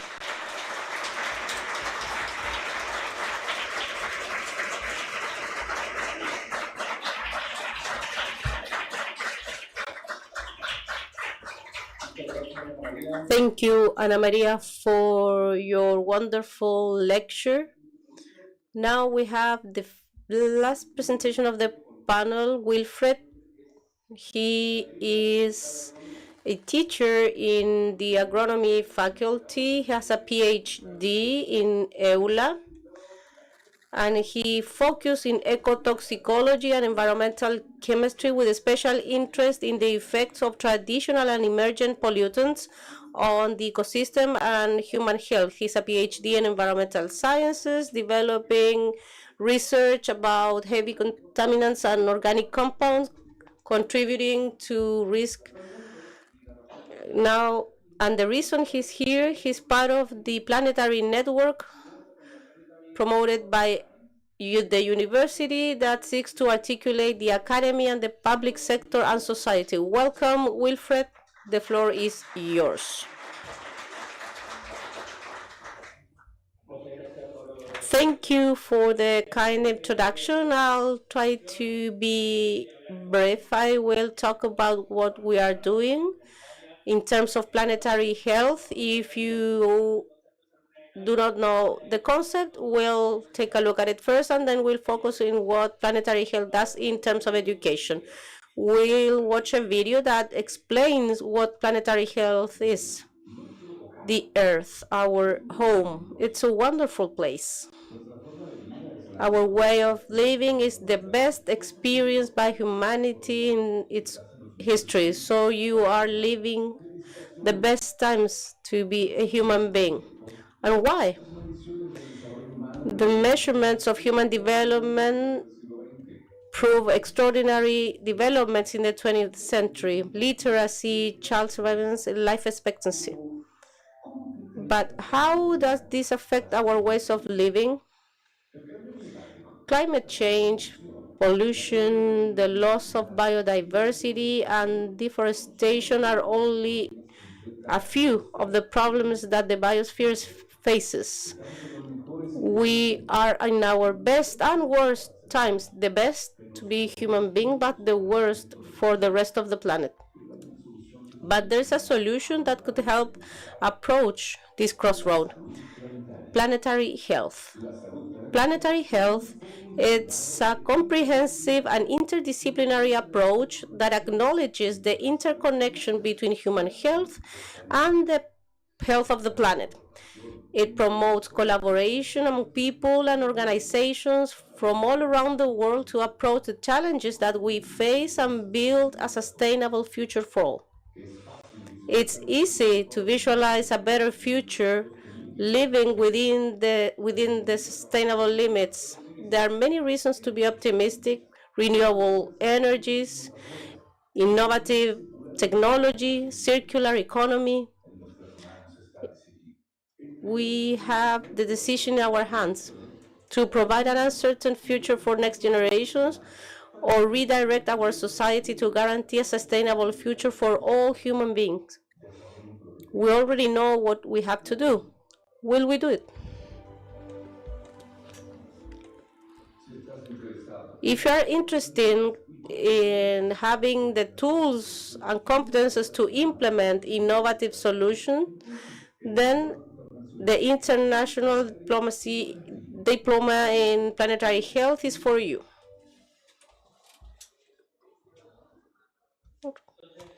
So after the video, this is what planetary health means and what we focus on. Planetary health was born out of a report issued by the Lancet magazine that wants to safeguard human health in a planet that is in constant change. So it makes evident the need of looking after the environment to safeguard the health of people, because these are intrinsically related. So everything we have won along the progress, and I always say this to my students in the planetary health course, many of us won't be here in 1800 when survival was less than 80%. Didn't live longer than 5 years. So we have surpassed many things, we have won many things, we are experiencing our best times of humankind since we started living. But we are in the best times, but it's the worst time for the biosphere since the biosphere exists. So in that crossroad is what we're living, and we have to approach it together. So planetary health is an transdisciplinary field. seeking solutions, and at the same time it's a social movement that focuses in analyzing and approaching the impact of human nutrition on natural systems of the planet and the entire species in the planet. In this, we have the Alliance for Planetary Health Alliance. This alliance is a global alliance. I invite you all to look information of planetaryhealthalliance.org. You can find more information. If you want to become a member, you are welcome. So the Planetary Health Alliance is channeling a global movement to create a habitable future for humankind and all living beings in the earth for future generations through the regeneration of natural systems. We are over 500 member organizations at world level, over 80 countries, 23,000 subscriptors of the monthly newsletter, 56 ambassadors of planetary health in over 30 countries.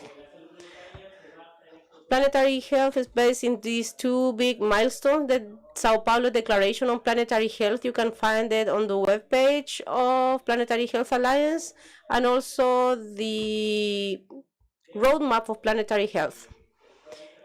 Here we have the planetary health working groups. We have metrics, how to evaluate, how to assess that we are progressing towards planetary health, communication of planetary health, education as well. That is what summons us here, governance, business, and integration. In terms of education, there's a group of education that is working in the guidelines, this roadmap, and they seek education to achieve a global transition. This international group is working based in 4 pillars. A video set about global nature, a toolkit of policies for planetary health education, web seminars. We teach about planetary health, and at the same time, curriculum guidelines on how to teach planetary health. Last week, I was part of the planetary health meeting, and it's been 10 years since the alliance started. There was a meeting where we talk about the milestones in these 10 years of education. To ground this nationally, the institutions that are part of the alliance is the ones you can see on the screen: the Chilean Society of Environmental Nurses, Actuemos Corporation, Campus Naturaleza, Bernardo Higgins University, and University of Concepción. So I invite you all to become a member of this international alliance.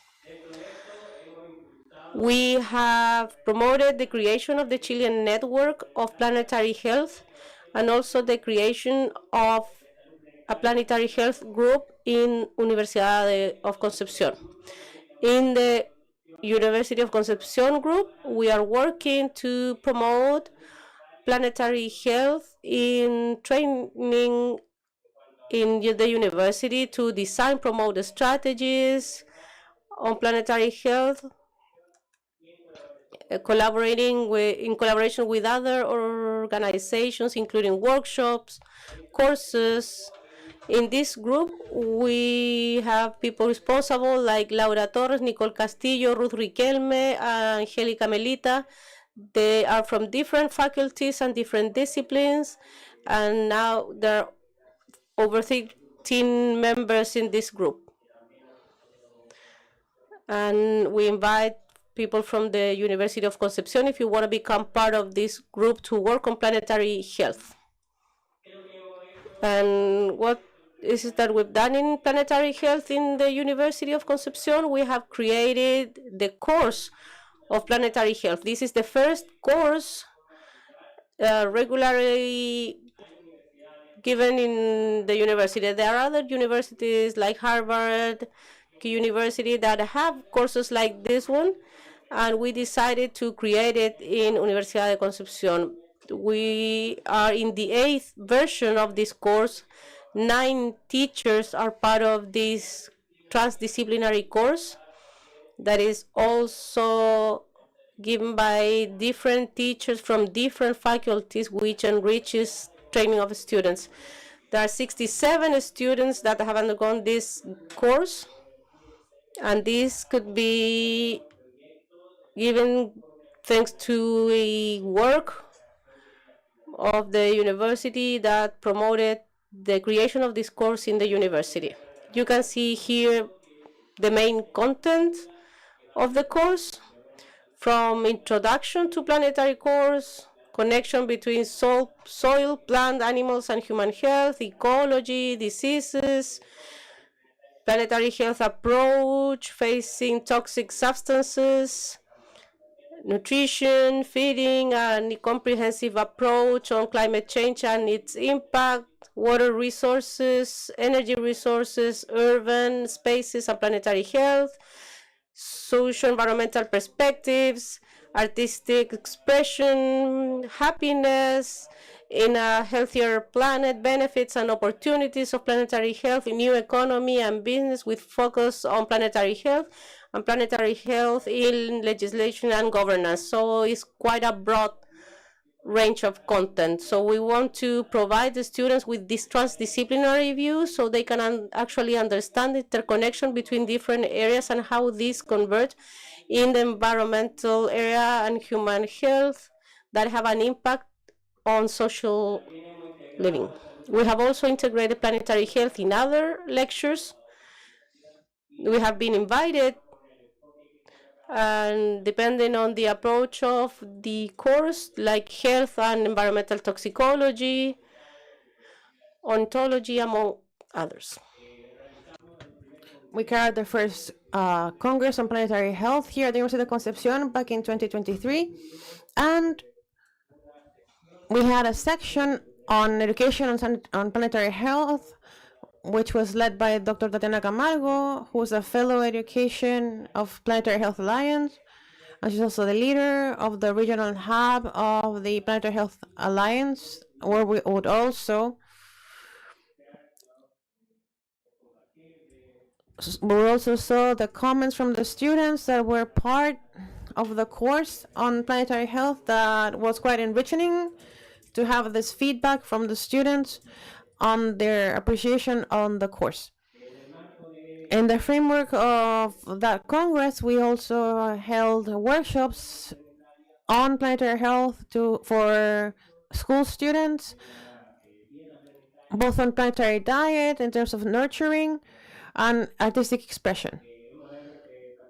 We have been part of workshops of young researchers in economic sciences in terms of sanitary health, inviting Dr. Antonio Saraiva, who gave a master class on challenges and opportunities on integrating planetary health and resilience and regeneration for food health, food safety worldwide.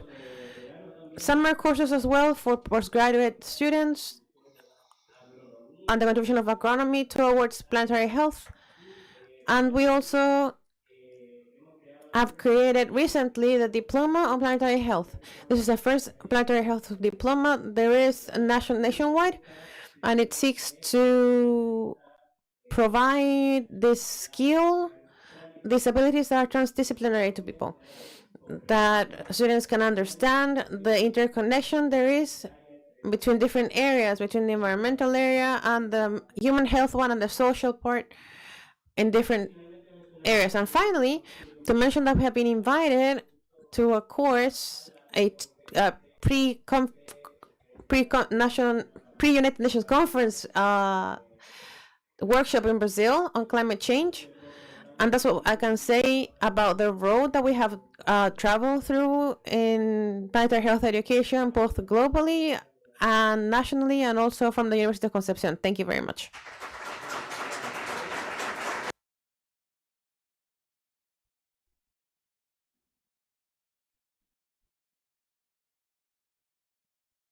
Okay, we'll begin with the panel. We're a bit late. However, there are many questions from you, the audience, that we will try to summarize in a couple of them.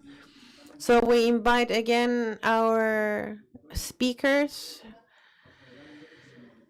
to Estela Nahuelpan, Ana María Níger, and Winfred Espejo. If you can come and sit on the stage with us. We'll make time fly, don't worry. Because everybody's looking at me.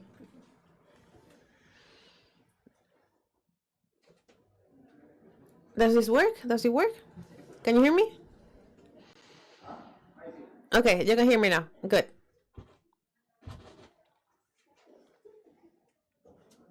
We're missing one.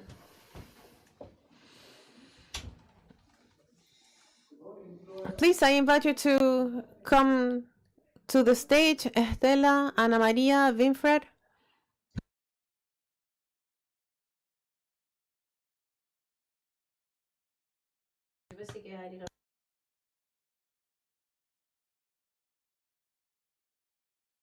So in the same order as we spoke, we've had several questions from the audience. I want to thank you a lot about them. I'll try to summarize them into one big question. And making these experiences, of course, these two speakers, the first two speakers being from the center south of Chile, in territories that have a history, that have ancestry in particular. Can you hear me? Yes? I have to turn it on? Yes? So these are territories that have similarities and particularities, both in biodiversity and also in terms of the people and communities that live there. Both for Estela and for Ana Maria, my question would be, how do we integrate the methods or the typical cultural practices of the territory and the language in the environmental education that you develop? Okay, I'll begin. Well, thank you for the question. Well, I think that's very important to incorporate methodologies in particular in everything that involves education in the territories. I wanted to tell you about the experience that we have had in our work when we started the entire process to present the Moncul wetland to a Ramsar site. The methodology we used was a Traún, which is the meeting space, and in particular spaces that have a significance that's cultural and special. Luckily, we have infrastructure that actually complies with that, which is the RUCA. But if they hadn't existed, the fact of self-calling and self-gathering for a collective purpose is a good starting point. Also, calling on the Yamawu, which is respect, from the Mapuche worldview. And this is expressed mainly in the entry to certain sites. I couldn't explain that earlier on the importance of the wetland sites that are spaces that are quite significant from the Mapuche worldview because the water spirit lives there. So when we go into a space such as the wetland, we're going to the home, to the house of somebody else. So many times from ignorance, we want to go there at any time, take out what we need. And sometimes with richer teams, it's important to consider this principle of interculturality because we're interacting with different cultures, with ways of living and thought that are different. So broadening the understanding towards that is key. And in that sense, asking for permission, which is a rupati under that concept, is very important. If we need to go to a place where we will be observing something, where we will need maybe to explore, to take some leaves or examine an insect, there's life there. There's a way that maybe from the non-Mapuche worldview may seem unimportant, but in the indigenous worldview, these are communities that are present in those spaces and that also have a cultural value beyond what's visible, which is safeguarding. We have the Nyen, which is the being, the one who is assigned the safeguard of the places. And when we transgress, the being that safeguards that space and keeps on the balance of nature and people, there could be a transgression.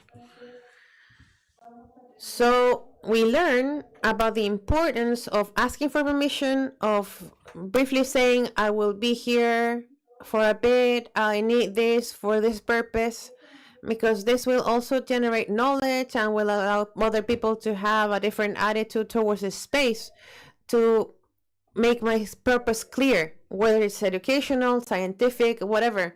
It's important to tell nature and those who safeguard it why I will be doing a certain action. It's an action of humbleness, of transparency and respect. I think those are key aspects that I think have to be considered. And sometimes the way you think that you have to perform a large ceremony, that you have to know how to speak our language and have lots of cultural knowledge, but that unfortunately we don't have. The simple fact of assuming that, of taking on that part from my understanding, from my action, asking for permission is very important and very valuable. I think it's a way in which you have privileged the sense of opening up to possibilities on how we relate to nature. And that is actually very helpful. Thank you for the question.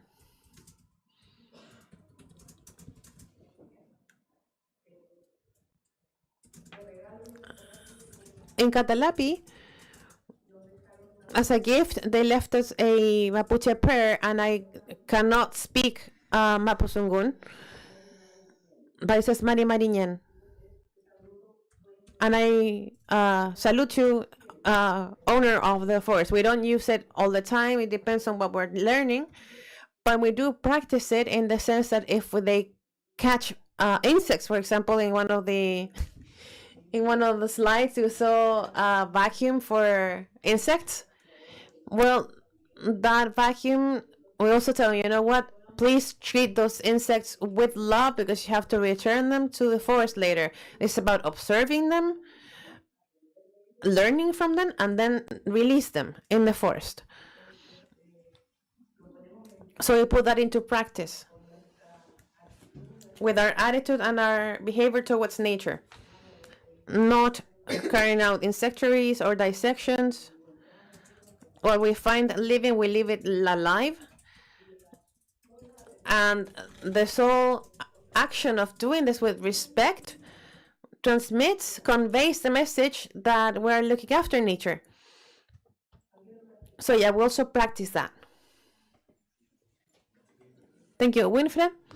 And interculturality, is it also part of planetary health? How do we address this diversity of forms around education and health that we were seeing in the morning, with examples from Croatia, from Japan?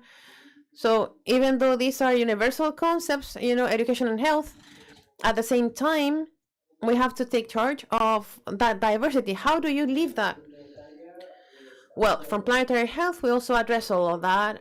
Actually, in the annual gathering we had in Rotterdam, we had a representative from the indigenous Colombian communities who expressed their point of view, his issues they have as a community, and how they linked directly with planetary health. It is fundamental to collect ancestral knowledge and link it to the environment.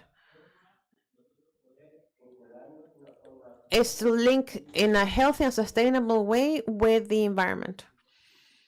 So there's a narrative there that's connected on respect of diversities, to educate people in a world that's full of diversity, and also a diversity of threats. And that's the second question that I was able to receive. Which threats, in the case of Estela and Ana Maria, do you see in your territories? How do we educate to address these threats? We don't like to talk about bad news, right? But we have to face them in a certain way. Well, without a doubt, there are many threats, and a growing threat is the lack of knowledge, the ignorance and devaluation there is for the vision that might exist in the territories of the place where we not only people live, but we co-inhabit the place with other beings. So even though there's an internalized view on harmony and respect, no question there are intervening agents who affect that kind of cohabitance. Today, the action of the state in the territories with little or no dialogue sometimes generates confrontations and lack of understanding of these points of view. In particular, in what concerns me, which is wetlands, programs that go against the work or the conservation view, for example, all the programs that promote SAG and DAP for the recovery of soil, which implies draining wetlands. So on the one hand, there's a strong work on raising awareness and working for spaces to be preserved in today's reality as wetlands, but on the other hand, there are also actions that come from the state to drain these places, and with this generate affectation that involves from the territorial side, also the cultural, the educational. Today, there's an understanding by schools, by children, a different kind of sensitivity on safeguarding spaces, but sometimes when we see that there are families that are fostering this, then there's a dissonance that is not negligible. And I think that's a threat, the lack of coherence between what organizations and institutions who should foster a more harmonious objective say. And I will mention indifference. From the general audience, I mean, I agree that the state is not doing their job really well as protectors of planetary health. But I want to highlight indifference because we're all living in this fast society with the screens, with AI. And please not tell me about problems because I cannot solve them myself. So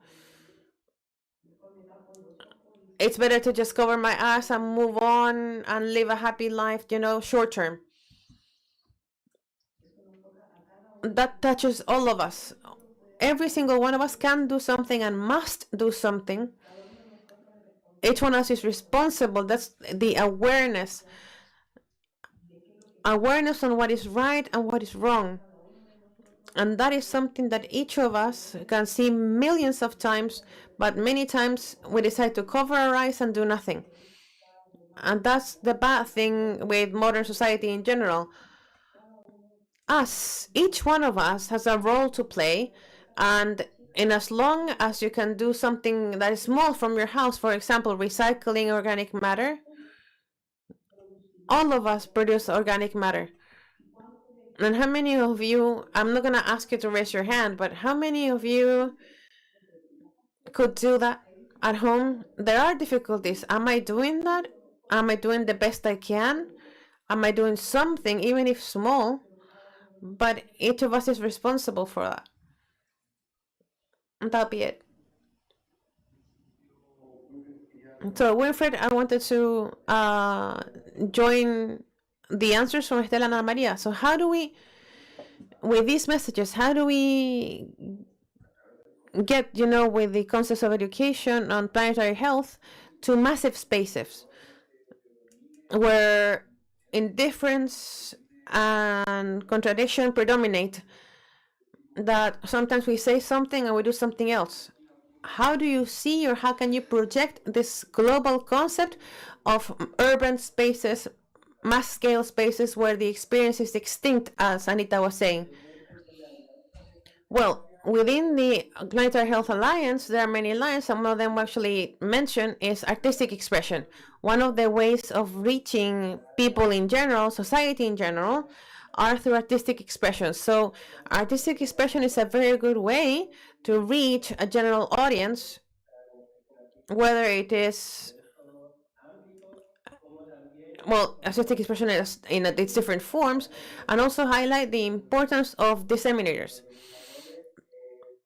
Scientific disseminators are key to get this problem known, and also that there are solutions, and that is the key, because we know a lot about the problems, but we don't really know or don't disseminate that there are solutions, that there exist. Then you have eco-anxiety, and we say, you know what, there's no solution for the planet, but there's also a different line, the Planetary Health Alliance, that focuses on businesses, companies, and in that point I always highlight the importance of ecosystemic services. They operate in the government and they're important for us, but maybe are not monetarily valued, but they do have an environmental value, a cultural value, among others. And many times on incorporating these ecosystemic services in the production systems, there's a huge environmental impact, and actually companies can reduce that. So it's important to reach the language of the different players that are interested in planetary health and get planetary health known, so that you can see that it's very relevant with what they do, and it will be highly relevant for the future generations.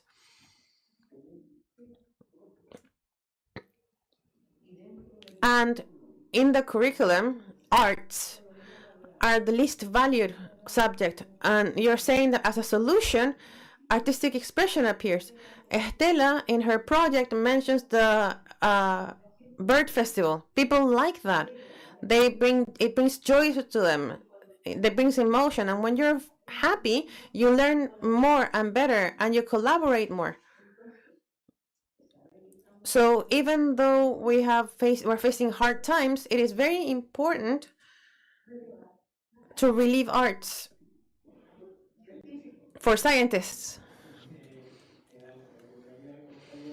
Well, thanks to Ana Maria's comment, I also heard the importance of having generalist specialists, and that is key, because education is more and more specialized to something really specific.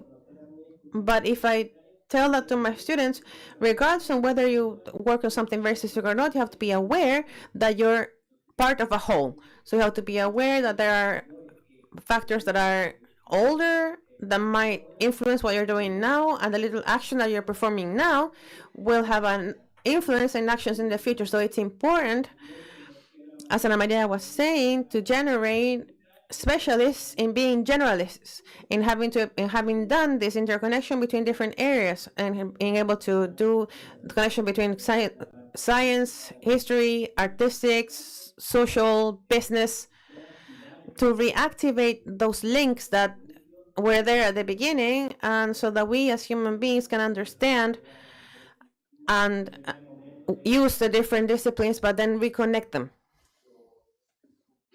I agree with you guys.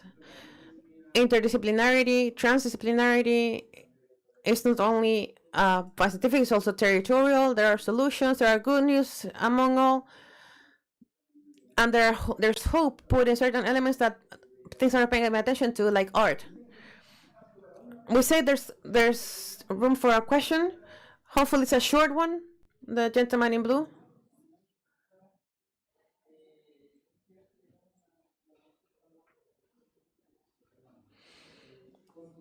Do you think that it's important in the studies that we're carrying out nationwide to incorporate Kimun, or this ancestral knowledge?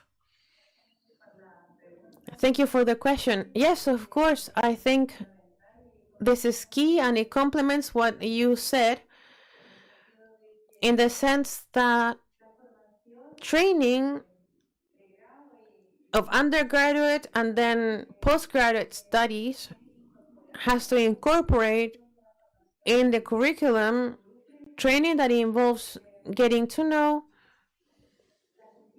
the different cultures, not only the Mapuche culture, but the one where we're working on. There are principles that cross all areas and have to do with the link between people and nature and the entire human community, and maybe not necessarily human, but also biodiverse. So in order for this to broaden in view, we'll be able to perform our duties more comprehensively. I don't know if I wanted to maybe move a little bit away from what you were saying, but I think being a specialist doesn't limit. I think we have to discover among something that we actually love and you have chosen as a profession or as a vocation to develop and broaden the maximum possibilities possible. This is very important because in my case, I am a primary school teacher. My area of specialty is language and literature, but the connection with nature is not exempt from this. On the contrary, if we're able to link nature with education, we'll be able to create wonderful things. There are very genuine expressions, such as saying the haiku, or the Japanese poetry, but it appears, regardless of where the country, I mean, the possibility of creating from the connection with nature and with what this can bring to us.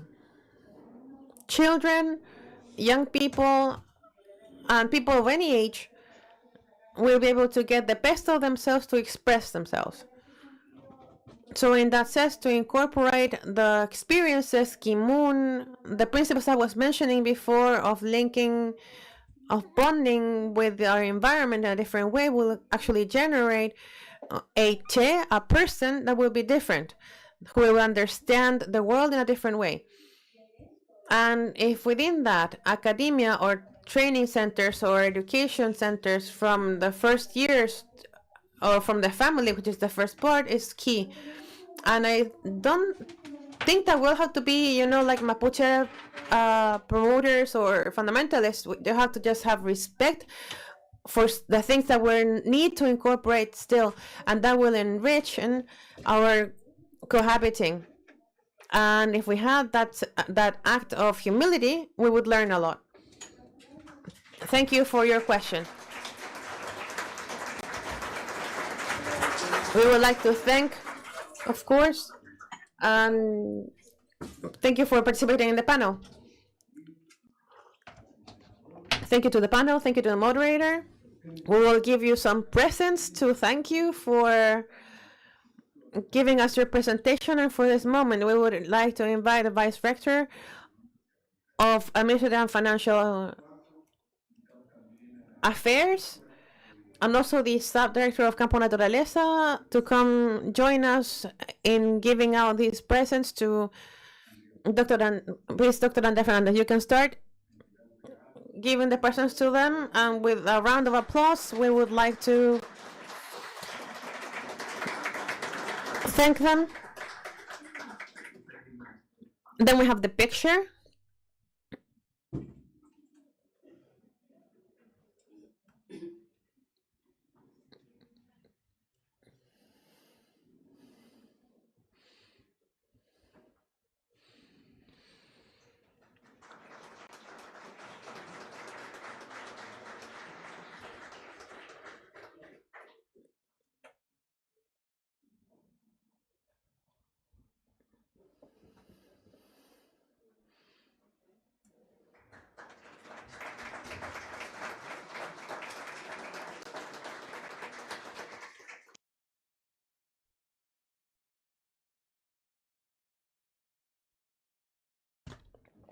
Well, thank you.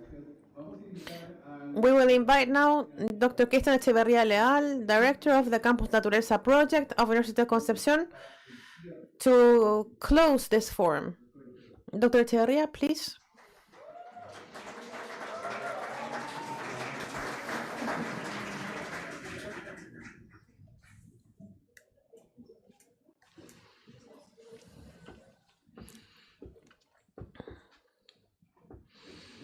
Okay. we've come to the end of these 2 days that have been quite intense. Well, we have our own conclusions in mind about what the forum has been. However, we have an image here that we always use as inspiration as a team. It's an image of what Campus Naturaleza is, as you can see here, looking towards the city of Concepción, looking towards the Biobío River, as you can see in the picture. The forum restated an essential truth: the conservation of nature cannot be separated from the human well-being. Our health, our economy, our daily lives depend on healthy and diverse ecosystems. We need, on the other hand, to overcome these fragmented views and move towards an understanding that is comprehensive on biodiversity, health, economy, and the community. Protecting nature is not something of luxury, it's an investment in our own future. It was also highlighted that these places are places of healing. Science confirms it. Forest therapy strengthens health and reconnects us with what's essential. In the educational area, the forum called us to transform teaching into an ecological process and interdisciplinary that joins knowledge and emotions. To form generations that are aware of the bond between nature and sustainability is the task we have at hand. This learning becomes rich when dialoguing with local communities and the Mapuche community, and with the respect and co-creation of knowledge with cultural awareness. In that sense, Campus Naturaleza of University of Concepción appears as an inspiring model, a space where science, restoration, education, and emotional connection with nature converge. A place where we grow hope and where we see that a different way of inhabiting the planet is possible. We would like to thank our speakers who have traveled from different parts of Chile and those who have come from the University of Concepción. We would like to thank everybody for your conviction, for your participation, on being here with us today, on collaborating and being able to navigate this project together. I would also like to thank sponsors, also collaborators, different parts of the academia, institutions who have supported us from the beginning of this forum, but also, as Anita was saying, we need a team that is motivated, a team that is committed, and a human team that is convinced. And for that, I want to acknowledge the support that the Vice Director of Administrative and Financial Affairs, ASAR, Mr. Quiroga, who is here. We want to thank him because he has been a bridge between university authorities and us as a technical team. For this, I would also like to say, well, you know, behind this is a whole human team, and sometimes we don't know who they are or who's behind this. So I would really like to invite the entire team of Campus Naturaleza so that you get to know them. Please come ahead, starting from the Vice Rector. And take a picture.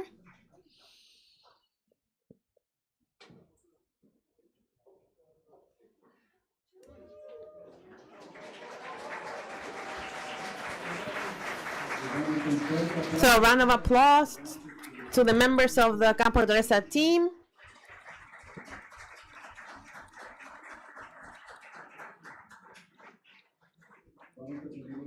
We will take a picture now on the stage with the entire team, and then we will take a picture with the entire audience who are here where you are sat. Please stay in your seats.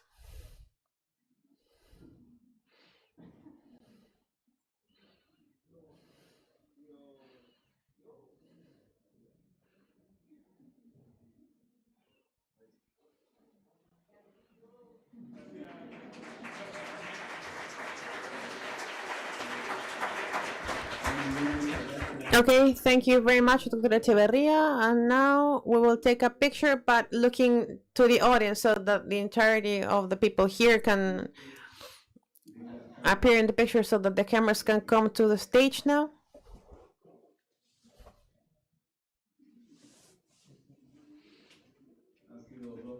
These have been 2 very hard-working days in the forum, so the cameras now want to catch your smile and satisfaction.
We had a little inconvenience. Our MC had to leave.